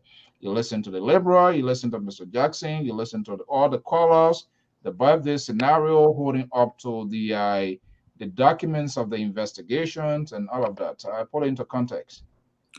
Uh, if I may start, I'll start with the birthday first thing. Let me say this. The president has the right to celebrate his birthday. That I cannot question him. He said to mark his birth anniversary, I cannot question him. But as a president, I got some serious reservation about the way the program was done. The timing. The country is already engulfed by accusation of murder, ritualistic killing, armed robbery. And to use this occasion to have that kind of elaborate program, for me, the message is sent is that the president is insensitive to the plight of the people. Now, people, yeah, we know some of the information posted is not true. But the fact remains that there are people who have been killed in Liberia. Okay? There are people who have been killed in Liberia. And it's sad. I always say this thing here. When Liberian people are for you, they don't see nothing wrong with you. Even the worst thing you can do, they will say, they will justify it. I heard many people comparing killing that is taking place in America and that of Liberia. But what they cannot distinguish is that we are not in America, we are not experiencing ritualistic killing. No. If there's an armed robbery in America, the couple will be brought to justice. That's different. What is so you cannot compare what is happening in Liberia to bring that to America. What is happening in Liberia is ritualistic killing, extracting people parts, and armed robbery on the increase. So gang shooting in America is quite different. Mass shooting is different because all these people at the end of the most 99.9% they are brought to justice. So how do you want to compare a ritualistic killing in Liberia to that of America? The armed robbery that is taking place in Liberia, how many people you are seeing brought to justice? So to compare those things and say crime is everywhere, yeah, it's everywhere, but the difference is how those crimes are solved. That makes it different. So the president, I thought he would use this day today, maybe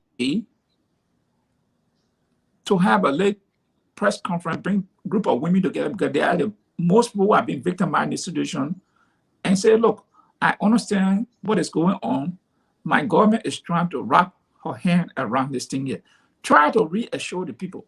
But today what I saw a celebrity president dancing, partying with band singing. Mr. President, your citizen, the city is being engulfed by crime. That's the thing you choose to do on this occasion? The people who are advising the president, they are ill advising this man. If the president, maybe he would have gone to a kindergarten school to talk to the children there. Going to some elementary school, talk to the children there about what is going on in the country. But he chose not to do that, but to go and party. What again, the next thing I saw, Mr. So, this was a campaign combined, 2023 campaign combined with the birthday celebration. Many people are missing that point. I listened to a portion of the speech where he said the 20 people in the room after meeting, they walk away, they said they were done with him. And he turned around and beat those 20 people. Bill Traore was the one who came to him to speak to him. So I see this is why the president, Bill Traore, this is one of the loyalists of President Weah. This is why this man got a man at the port. But so today, it was twofold. This was a campaign, 2023 campaign, the president launching. He got to the statement, his statement he made it clear that he will beat them again. So you can see. So, the other one I want to stress, this Ellen Cochran woman came out and made a whole lot of allegations against the Solicitor General. Okay, Kim said it was not true. But look at what is happening. Why the government could not ask them to step aside so they can conduct a proper investment to see this kind of statement you are making against the senior prosecutor of the Republic of Liberia? Why they cannot do that? The other issue is, let me go to the police director, and this organization is very dear to my heart, and when I see the director of police speaking like that, it hurts me a whole lot, because I think he should be one of the most professional person at head of that institution. So when he putting words out there, it carries a whole lot of weight. He alluded yesterday that some people in the opposition were doing these things to tarnish the government reputation. But Mr. Bolida, you didn't display any evidence of that. If you know, you got credible information that people are doing something to undermine the government, and you are one of the prosecuting arm of the government, why can't you arrest these people and present documents to the public, displace it, and say, just can you make that sweeping statement? It's not right. You're stirring up more confusion in the country. Because when you speak, your voice will carry weight.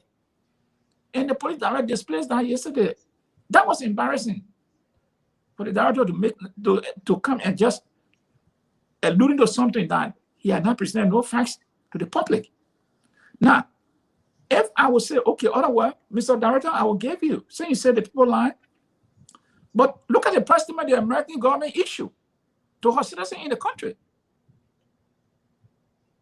How can you challenge that? The press statement that the American government issued 2 days ago, warning her citizens for traveling to Liberia, how there is crime taking place on the beaches and other places in Liberia. Is that the opposition are speaking for the American embassy giving a press release? No. This is why some people are missing. So the country is at a crossroad. And for President Weah today, what I saw is almost reminding what our police will tell about Top Star celebration again. The police don't have logistics.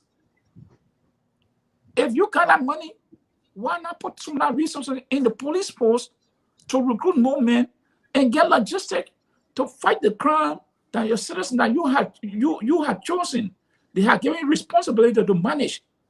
Why can't you divert some of those funds there? But they choose to go and party. And the VP, what she said, Mr. So, you can see VP Joanne Howard is like someone who is tired. And like she was compelled to come out to make such a statement because people have been asking, women are being victimized. Where are these women leaders in government? So she was forced to come and say something. And for the police director to want to go after her, you can't do so. I just gave you the press statement from the American government, what the embassy issued in Monrovia. Are you going to say that they are lying? Are you going to go after them? The reality here is there are murders taking place in Liberia. And I said to the police director, a lady came out the other day, and the gentleman came out, they made an allegation that they were adopted. And if someone comes in the public and said they were adopted, that is a case that the police are supposed to take to investigate to find out who are those doing these things. I heard the police director say the woman came, the family said she was going to come back, she must compose her, she didn't come back again. Now, when people make false statement like that, that's false statement that I was adopted. And if that statement, they can be prosecuted because the raising false alarm is like someone say bomb in the place there and no bomb there. This man came and said he was adopted. He showed his body clothes, this and that. My say, I listened to the story, I said, no, this story, there's more to it. The police needed to go further. The director said the man came and he ran away from the police station. Mr. Police Director, they are killing in the country and people are saying they have been adopted. The man showed photo of a building. The one said our adapter at this choreographer, that way they took me. Those are allegations you're supposed to investigate. And if it is false, those people must be charged. You cannot let them go. What is the policing? You can't let people go because they are creating false alarm. And your government is the one that's suffering from that false alarm. So people who make such a statement must be held liable. If they cannot prove it, they must be charged for raising false alarm. But the police directed, the people ran away. Are you kidding me? Okay, hold on 1 second. Let me go to our man Mikey here for a quick comment, and I'll come right back to you. Mikey, are you there? Yes, I'm here, sir. Okay, Can good. you hear me? Yeah, loud and clear. Good evening. Yeah, good evening, boss. I just want to make a little comment on some. I never really wanted to talk, but I just decided to come up because some of the guys are giving advice about people giving false alerts and all these things, posting things on Facebook. I just want to give them little advice. What I believe is that advice is misdirected because they should be directing like advice to the government to do well for the people. Because the Liberian people, really, some of us that experience the war, we know what it means to have your kid coming on and out of no reason the child just disappear and there's no outcome. It hurts. Some of us that got family, it hurts. So if people see all those things happening and they only want to focus on the fake one, then I don't think they are doing well for the people. They should all speak to the truthful one instead of basing on the false one. Because the first one had no value in the community. What happened to the local radios, those TV stations that go all around to the beaches, showing those people? Are they fake too? Where you see people going around body lying down in public, are those people fake? They are not fake. So why are they not speaking to the truth? And only want to base on false alert. Thing happening in Zambia, thing happening in this country, and they don't want to focus on the real thing. So, but no, let's do it with not. Is that the sort of mix up of this sort of information where it is true, real actual thing is happening, and we just do not know, and we want investigators, we want government to pursue this thing, and people are also using those sort of subliminal messages to also bring it out. Don't you think that it killed the purpose of things that we want to focus on as well, to keeping you distracted? It's not worth talking because they are all there is a similarity here, that it is the same things that we are talking about, and they are bringing other things while we are in search, or while we want the investigators, or while we want government to answer to us, and they are bringing other things. Don't you see as a distraction as well? Is it not fair to talk about all of those? Even the police said bring distraction too, because no, I understand, but don't you think it's a fair deal for us to, Mikey, for us to have a conversation? The roof is already on fire. We are looking for fire services to come, and all of a sudden you saw somebody coming with a petroleum bomb and throwing it on top of that roof already. So where are we heading? Yeah, that's what I'm saying. The police should do that right. If they find out that somebody posts false things, let them bring those people on and make sure whatever they post, let them verify it and make it, validate that thing if it is true or not. Then to say somebody run away, police get somebody to the custody, or maybe somebody show up to the police station. It's the police right to go to wherever that person lives, get information where to find them anytime they need, to call them to get some information from them. Yeah, but that people run away. I don't even know whether he was in police custody and he ran away, how he ran away. That I don't know all of the details, but these are all of errors on the part. And I tell you, before I go back to George, this thing maybe some of you remember during the Amos Sawyer time. There was a time of this petroleum bombs throwing and all of that. What did Sawyer do? Sawyer locked down the city. No car was entering Monrovia. I don't know what happened to Kofi Woods and other people that were involved. He came out strictly to the point. 10 o'clock, 11 o'clock, no one. Only what the immigration, DEA, drug enforcement, or whatever enforcement, what are they doing? By this time, considering what is unfolding, by this time, if I was president, all of those people, they will get their oil and they will be in the street. They are paramilitary personnel.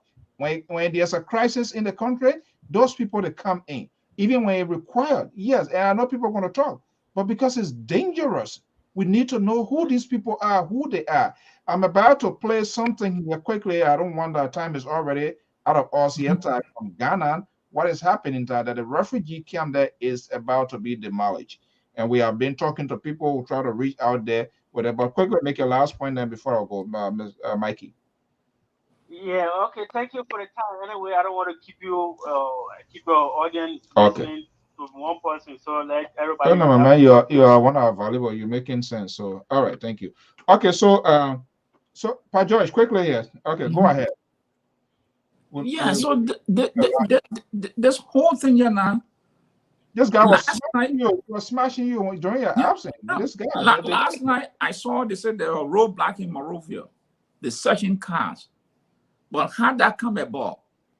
What's the order from who issued it? It's a justice minister or a police director that gotta say they set up roadblock and putting people down, searching the cars. Everything is like people just trying to see what was sticking.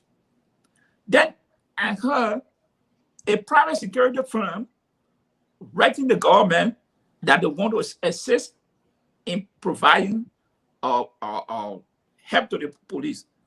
Come on, man. A private security firm who doesn't have the scope of a private security firm is different. So why are they writing the government that they want to help to patrol? When you have you can use a joint security. You have the military, the police, the immigration, the fire service, the DEA, custom, all these paramilitary.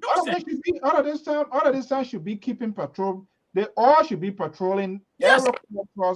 And these are people who have the power. For the 3,000 square miles, they can do any arrest, any officers. The police, the army, immigration, all these people. All the immigration, all the activities are strict, all West Point. Then why with a private security asking the government to allow them to patrol in certain areas? What is the authority of a private security? Do you know the act that created the Minister of Justice, the act of a private security? What authority that you want to give them that they will arrest or question another citizen? Okay. The private security is confined the private premises. But look at what they're doing. There are some private security that also have a contract, but I'm not sure whether these people have a contract with the government. Yeah, but that's a very big thing. But you know, if they have a contract, so they only have a contract to we need to know the services and all of that. That's a different thing here. Yeah. But let us direct our shift here because yesterday around 12 a.m. I got a phone call. You know, people, these things we do, and this is why people thought must be seasoned. Things that we do here, people listen. I got a phone call and message, and not just only that, a video, a lot of messages was sent to me early this morning, done from Ghana, relative to the Bunumbura camp. That's the camp I to get in before coming to America. That was my last place of residence. Bunumbura is about to be demolished. And in fact, it's been ongoing for quite a while, but it has intensified lately. And we got this information, and this guy, he did a very good work. He did a very good work. He didn't just say it. He provided some really concrete information. We tried to reach out with the embassy authority, that's the Liberian embassy authority, to validate it. But I want you to listen to this video here, and it is quite alarming. Let's play this. Owns it, who has the authority, and the authority that they have, are they able to exercise it well? Are they able to nip the criminals or have them arrested? Have they been successful in ensuring order outside what is happening in the law courts? Again, another issue, sublime here, has to do with the litigation over the land here, and we are told that this is also in court. So what we have done on the City Newsroom is to come to the residents of the paramount chief of this particular area to have a conversation and have a better understanding of who owns Bujumbura. First of all, how did Bujumbura even come to exist? What is the history around this particular community before the arrival of the Liberian refugees, after their exit? What has become of the Bujumbura camp, and what should be happening next? We're going to have a conversation now with the chiefs here. Now, the enforcement of law and order in Ghana is in the hands of the Ghana Police Service. But aside the authority that has been vested in them, we have other traditional authorities that run our country's local systems. So here in Bujumbura, we have come to speak to the paramount chief of this particular land. He's a traditional ruler. And we want to have an understanding and perspective of what exactly Bujumbura is, how did this community become what it has become, who lives here, and how long they've lived here for, and what seems to be the new challenge that is cropping up. We've come now to the residence of the paramount chief now of this particular traditional area, and then I'm going to invite him now to City Newsroom. Sir, good afternoon. What is your name, please, respectfully? Well, my name is Nana Kwabidiako, just of Aboregu Sudan royal family. So you are the traditional ruler of this area? Really, and a caretaker of Gumwa Traditional Council. When Bujumbura is mentioned, for many Ghanaian people, it has to do with a refugee camp which hosted Liberians. What do you remember about the setting up of this camp? Really, it was when they were coming, it was my uncle, Nana Boregu Sida 19, who gave the land to the refugees. During that time, then this fighting has been already done. So my uncle told the elders that they should go and see the people and the Budubrum, because Kwamkrum is near really Budubrum. So it was my uncle who gave the side to the Liberia people. And they've been living there for a number of years now, but they've since been told to leave, haven't they? Yeah. Oh, they have been told to leave. And even at all, much of them have gone. So what's happening in the camp now? The camp really has turned like Langas. A den of Langas. Really headquarters of this thing, Langas. Why? From where? From Lagos, from many tribes. Lagos in Nigeria? Nigeria people. Now, this was an originally Liberian community. Very good. Very good. They are still on. The Liberians have not left? At all. Even at all, they are now coming more. So Liberians are in the camp? Really? Which other nationals are in the camp? There's Sierra Leone, Nigerian, Togolese, Cote d'Ivoire, and many people. So is a camp for the government as we speak, or it is now just a free-range camp? Really, as we are now, fighting for the land, it's not a government property. So is there any government security set up at the place? Is anybody in charge of the place, or people are just living on their own? Really, we do found the United Nations people. Some of them are living here. Okay. And so these land guards that you talk about, what do they do? They do nothing. Only whenever they see that the chief has gone in to bring somebody to occupy some land, you will see that they go there to harass the people that the chief has been giving the land to. Really? You are the traditional authority here. How can they challenge you? Really, I have no authority, because there are many. They are more than I. How many are they? Oh, really? Unless you see by your own naked eyes. They are plenty, doing practically nothing in the town. What do you want to see in your community?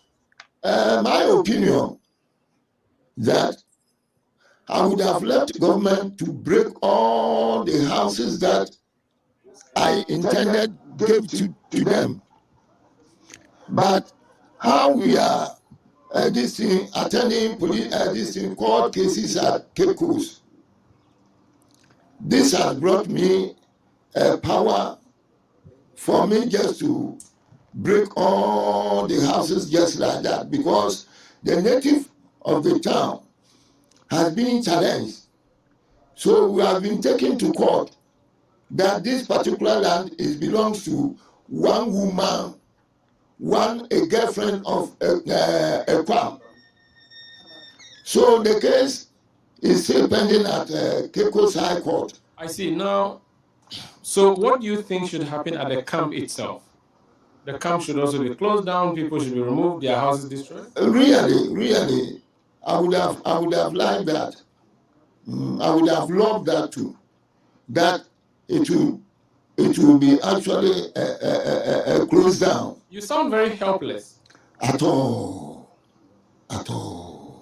You had the paramount chief of this particular traditional area, which also covers Bujumburam in the central region, and we're trying to understand the history of the setup of this community, the arrival of the Liberians after the war or during the war when they were brought to seek refuge here in Ghana, their subsequent departure, and what has become of the Bujumburam camp. This is a chief who says he would need some extra support to enforce law and order in his community. Because clearly, it sounds like a desperate and helpless situation. This is City Newsroom on City TV. Okay, gentlemen, I know we are about to go. Am I audible? Yeah. Yes. Yeah, I know we'll soon be leaving. I'm saying this to say things that we do here. It doesn't matter if it's 9 o'clock, 11 o'clock here. People outside, they listen, and that's why it matters. Conversations, our language, our tone. We must be honest. And this person all overnight, why? He said, well, I'm a follower of LPR, and I saw what happened in Cote d'Ivoire, and we saw that people at GOL that intervened. But up to this time, they have not heard anything. In fact, they provided us a number to the chief administrator at the embassy, Mr. James Holmes, who tried to get a take with them. What we are hearing now, conversation is ongoing behind the scene with UNHCR because they are ready to have that whole camp demolished. And we are not keeping track of that. I don't know precisely how many Liberians currently reside in Camp Zion, but Bujumbura, and you heard that. What he's talking about is the camp is heavily infested with crime. That's what he was talking about. And not just only Liberian, Nigerian, Togolese, Ivorian. That's the danger when you have an open border and people just coming in because you want to form African solidarity. That's how it looks like. We don't know what's going to be the future of those people. And even if they are to take them now, of course, they have the right to go back to their country. But what is the preparation?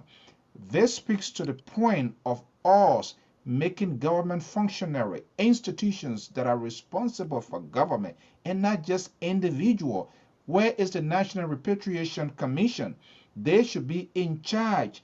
If this thing being ongoing, it's not just an overnight development here. By this time, there must be a package in place. There must be a conversation. There must be a bosses and to resettle people. But that has not happened. And when that camp is demolished, they will forcibly have to go back home. Where are they going? We haven't. You heard the chief. It's crime. So who knows? Whether it's a Nigerian, Togolese, whatever, Ivorian, Sierra Leoneans, everybody going to be going. They're going to be adding up to the already disaster on the ground. It is serious, and no one is paying an attention. The Liberal. Yeah, Mr. Stowe, thank you. I think it's a very sad time. But I'm not that surprised because this is the usual behavior of Ghanaians. We heard back in the 70s, I was in Peru at the time, when Ghanaians, before that, they were back in the 60s. They drove Liberian out of Ghana. They came to back home. And in the 70s, early 70s, Ghanaians, Liberia, am I audible? Yeah, you're hearing you loud and clear. So Liberian Ghanaians, I will call them, those who were in Ghana at the time, born there, what have you, they brought them back again during Tubman time, I believe, brought them back to Monrovia again. So this is not something that is strange from Ghana. Mr. So, I think your mic is still in the play mode from the audio because I can hear myself on something else. But anyhow, as I was saying, Mr. So this is none of a strange behavior. But here's the interesting thing here. Liberians remittances back to Ghana, and Liberians of Liberian diaspora, their money back to Ghana. It's a huge boost to the Ghanaians economy as well. So they can't say that the Liberians are some sort of a freeloader on the bike and welfare of the Ghanaians, because Liberians in the diaspora support their relatives wherever they are in the world. So we can do that. The sad thing now is this. I'm not too sure what is the conversation between our government, the Republic of Liberia, and that of Ghana. Is the foreign minister involved? Is the president himself involved? Because if you're going to have the Ghanaians authority asking Liberians who happen to be refugees to ask them to leave, then perhaps the government of the Republic of Liberia have already assured Ghana that there's no reason for these people to be refugees anymore because there's no war. So why are they refugees over there for? Number one. Second, if the government of Liberia reassure Ghana that they can come home, nothing's going to happen to them. There's a communication, even the newspaper, to where the government of Ghana has communicated with the government of Liberia. Yes. And President Nana Akufo-Addo, right? They are all in there. So it's not just only the traditional chiefs, but the Ghanaians, the government is heavily involved. In fact, those demolitions have been done ever since. That's the point that I'm making. Intercede. Yeah. In order for this government, for Ghana government to continue to insist that these people leave, not that they don't, I mean, Ghana right now is a chairman of the ECOWAS community. So you can't, and Liberia is member of that community. So most likely, the government of Liberia have given the Ghana the green light to say these people can come home and we have a place for them. Now, our folks supposed to now, actually, this is, Mr. So before we go, this is another failure of the Liberian diaspora organization. People like EULA. These are kinds of things EULA is supposed to be involved with, because you're talking about foreign land now. This is not just Liberia anymore. But because of their inept behavior, they got nothing. All they do is fight over money and power. This is a time EULA, who is the umbrella organization of all Liberians here in the diaspora, you're supposed to step in now and inform the people that you're going to take a delegate to Ghana and find out what is happening. As the same delegate go to Liberia and find out what is happening, so that you will have a clear understanding, because the Liberian diaspora here are now, I can assure you as we speak, Mr. So, there are people tonight in a diaspora that are worrying about their relatives back home. They are not collecting money, getting their paycheck to send money to Ghana, so that these people will leave the camp to be able to find a place to stay. The money is going to be coming from the diaspora community. So we need people to talk for us. Okay, I will go to the caller here, but I don't understand your talking point, your son here this evening here. We talk, this is a national issue. You're talking about EULA. Mr. So, I'm speaking on the real stuff. What are you Liberians here? Why were you just leave it with the Liberian government and Ghanaian government? And why Liberians here in the diaspora sending their hard-earned money to Ghana? But you just said that EULA is not, EULA is useless. So what's it? Exactly. So why you want to send useless people there? No, I'm saying if they were not useless, they would have gone there. Because the Liberians here are sending money to Ghana. They hire why you are not speaking to, what you are not speaking to, let me go to the caller and Pat Joyce will wrap up, because he's sounding very ridiculous now. Well, as usual. Mr. So? Yeah, go ahead quickly. Yeah, okay. I've been watching the show, I just decided to call in because of the magnitude of this issue that we're talking about. Let me start off first, with the Ghana issue. Yeah, let's make it quick as possible. As Mr. Tu was saying, but what you don't get right is that let's talk the truth. These people are not good people to foreigners, because when you make mention of the third Makanda, it was in the late 60s, was in early 70s. Okay, the Ghanaians, they drove the Liberians from Ghana, and the late Tottenham has to send ship. And two of my uncles were on board that ship at the time. The late Naklen was the crew governor in New Kutan. They brought them, over hundreds of them, that the people have to go locate their people.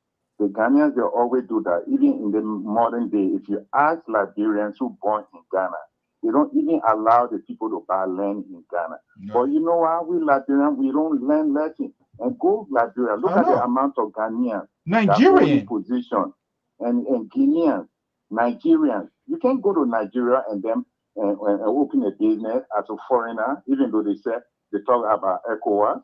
You know, so Nigeria, our government, we have to straighten out things, but we don't look at this thing. And let me close on the point that is very important when you're talking about the security of the state. You know, how well with the security network in Liberia before the war and after the war. When we're talking about the safety of the people, it rests in the hands of the government. And once you dismantle the security structure of a country, which is the foundation of that sovereign state, everything is collapsed. If you, I know we all of age, Mr. So I think you remember during the days, the late, you know, I mean the early 80s, when they talk about Terminal Island by Freeport there, when you talk about Jimmy Ringo, there was a time that Jimmy Ringo time that by 5 o'clock, 6 o'clock, nobody go to the Aramco area there. Right. But you know what happened? The police, they tried, they couldn't do it. One of those times, you know what they did? Joint security, as the other gentleman was saying, the joint security, what they did, they penetrated that network. And then they went there, what happened? They dismantled that place. And Jimmy Ringo was given a last time. They said the next time they see you there, you will be dead. He ran away, went and West Point. From West Point, then went New Kuta, and that place was dismantled. The last person who took over that place, you know who killed him? It was a SSS guy by the name, the late David Boni. At the time, if you look at the newspaper, they said that Kisawa lived and David Kisawa. Yeah, that was his name, Kisawa. He took over from David Ringo. And this guy came from where he was going on, not knowing. He didn't know that he was a security guy. He went over, you know, and fought him. The guy took a gun and shot him to death. That was the end of that thing. Okay. In Liberia, you know, we people will talk, but the problem that exists in Liberia, that's a grave problem. After the war, I told somebody, I said, most of these young men, they have killed. They don't have no regard for human being again. Look at the security network. You know who are there? These are the same people. There's no rehabilitation. They never went to any kind of rehab, other kind of thing. And because they jump political party, they take them group by group and put them in security for no training, other kind of thing. When we join the security, you have to write application and then you go through the vetting process before you recruit into the police. But look at all the security network now. They take them by bunch. Once you partition, they take 200, 300, take them to the place here. We've seen newspaper, we've seen the internet. Look at how many people in Liberia wearing police uniform who are not police. And then you establish DEA, and the same very people selling drugs. So, Mr. So this is a very given situation. It don't start with this government. It will not end with the government. We need a serious government. We need somebody serious, you know, to lead Liberia. Other than that, this thing will go on. Look at this country, 9/11. We know what happened. The structure changed in America. There was a time that you could go to any federal building, but after 9/11, before you go there, you have to go through processing. Look at Liberia after the war. Look at the border. It's still open, as you were just saying. People come from Guinea, Sierra Leone, all over. The border is open. You can go through. We don't learn our lesson. All right. To this government. Man, thank you so much. Yeah, I can establish. For the time. Thank you for your expert, and I know exactly what, but we can establish your identity. There's the opposition political party is coming to help. The opposition, my brother, please sit tight. The opposition political party, Dr. Baka, Honorable Cummings are coming to help. And once these people come to power, Liberia will once again be a safe community. Believe me, take it to the bank. Demon's Joy. Yeah. Look, this Ghana go ahead. No, I say, you hear what that guy is saying? Yeah. Look, this Ghana situation is tango. 2-minute thing there. That came it was a ruling government that put the Liberian refugee over there. And I believe the UNHCR were giving some money to the government. So they didn't just put them there. But equally also, the Ghanaian government has said that Liberian can integrate into the society. They can say about mobile, which is very, very difficult. You were there. I live in Ghana. I know what it looked like. Even if you can't speak that tree, if you can't speak Ga or tree, you cannot do anything in that country. You have to be able to speak Ga or tree. Then maybe someone can mango the way and say this and that. Other than that, you cannot do nothing. So, but the bottom line here is, the UNHCR still operating there. If people don't want to go home, the UNHCR cannot force them. But they are under obligation to find a third country where those people can go. If they get any genuine reason that why they cannot go back to Liberia, the UN is on obligation to find another country for them. Then also, another component is the Liberian government. What are they doing with the people who are stuck in the country? Who do have sent that? Who are the people they have sent there to say, hey, come back home? What is the resettlement package that are there for these people now? So these are a whole lot of complex issues. And the other one here is, what is the involvement of the present government now with Ghana? They tell a person we are this and that. What is the involvement with the government? That is counterpart. What is he doing? Other leader will call their counterpart and say, look, you can't do this. These are conditional. Hold on. Tell your people. Do something. But the president, we can't get the government saying anything. And the last thing I want to close on, I think some of all now have reached a point. And let me say this.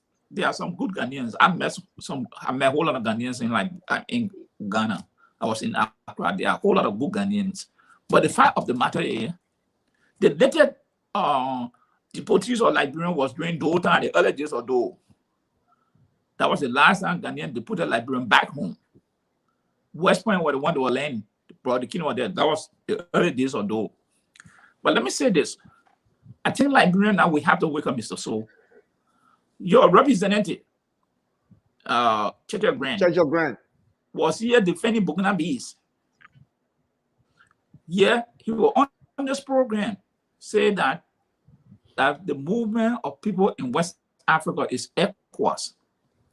But the people we cannot continue to hold these people when their government don't reciprocate. I think it is time that we Liberians should get on our government back. All those people who are in Liberia and not that with doing any investment that the country can benefit, let it go back to their home. I will say this. We have to stop this thing here. People can walk into Liberia with no document. They're living there. No country, Liberia, no country around us have any history that Liberia deported a citizen from Liberia. No way. But Liberians have always been harassed. The reason here, very shortly, let me just say a very short one. The reason here, Liberia is a big game of freedom. You can't just get up and throw people out of the country or try to block you or try to put up. This is why I say you center right and the far right are thinking you're talking about war. Putting up war for what? We're building bridges. We're not building war. These people, Mr. Toh, please don't go there with me. Don't go there with me. Hold on, Mr. George. You're saying we should make sure they get them out, Mr. George. This is what we do. Liberia is a country, a beacon of freedom. You coming in, always say, be law-abiding citizen and respect the rules of the Republic of Liberia, and we will deal with that. People from Ghana, they are not law-abiding citizens before the war. Because the people do not respect human rights. They do not respect human beings. That doesn't mean anything. Mr. Toh, the Liberians are the freedom, a beacon of freedom. We cannot follow what the other people. I'm a liberal. I can't sit here and let you run with those kinds of conservative ideas and expect me not to say anything, Mr. George. I don't think. But let me tell you, you can be liberal. If I go to Liberia, this is a campaign going to wage. If you cannot do substantial investment in Liberia, go back to the place coming from. We don't need you there. This is not how Liberia will be run. This is not how Liberia is. This is a freedom. Liberia is a free country that is a beginning of a freedom. People come in. We say, bring in your masses. We will help to liberate them. We're not going to be throwing people out of the Republic of Liberia, especially if you're not disobeying the rules. If you respect the rule, we set you in. You must be legal. We're not going to throw people out. You're hearing what is ahead. That's what Samson is saying. There are going to be more open borders. There will be no law and order. And that's exactly what they are talking about right now. So liberty is going to range on Liberia. Gentlemen, we're going to leave it here. Hopefully we're going to get it here, but tomorrow the memorial, there are going to be a memorial celebrations of the late Batten, and we will be covering that event as well. Until then, the Liberal Progressive of the LPR Liberty Party base, USA or Liberia? You get a membership? USA all the time. USA. I'm not a member of you don't go to the convention. Well, Mr. Central, we had things we have an engagement. That's why. Thank you. All right, guys. Have a pleasant evening. We'll see you back here.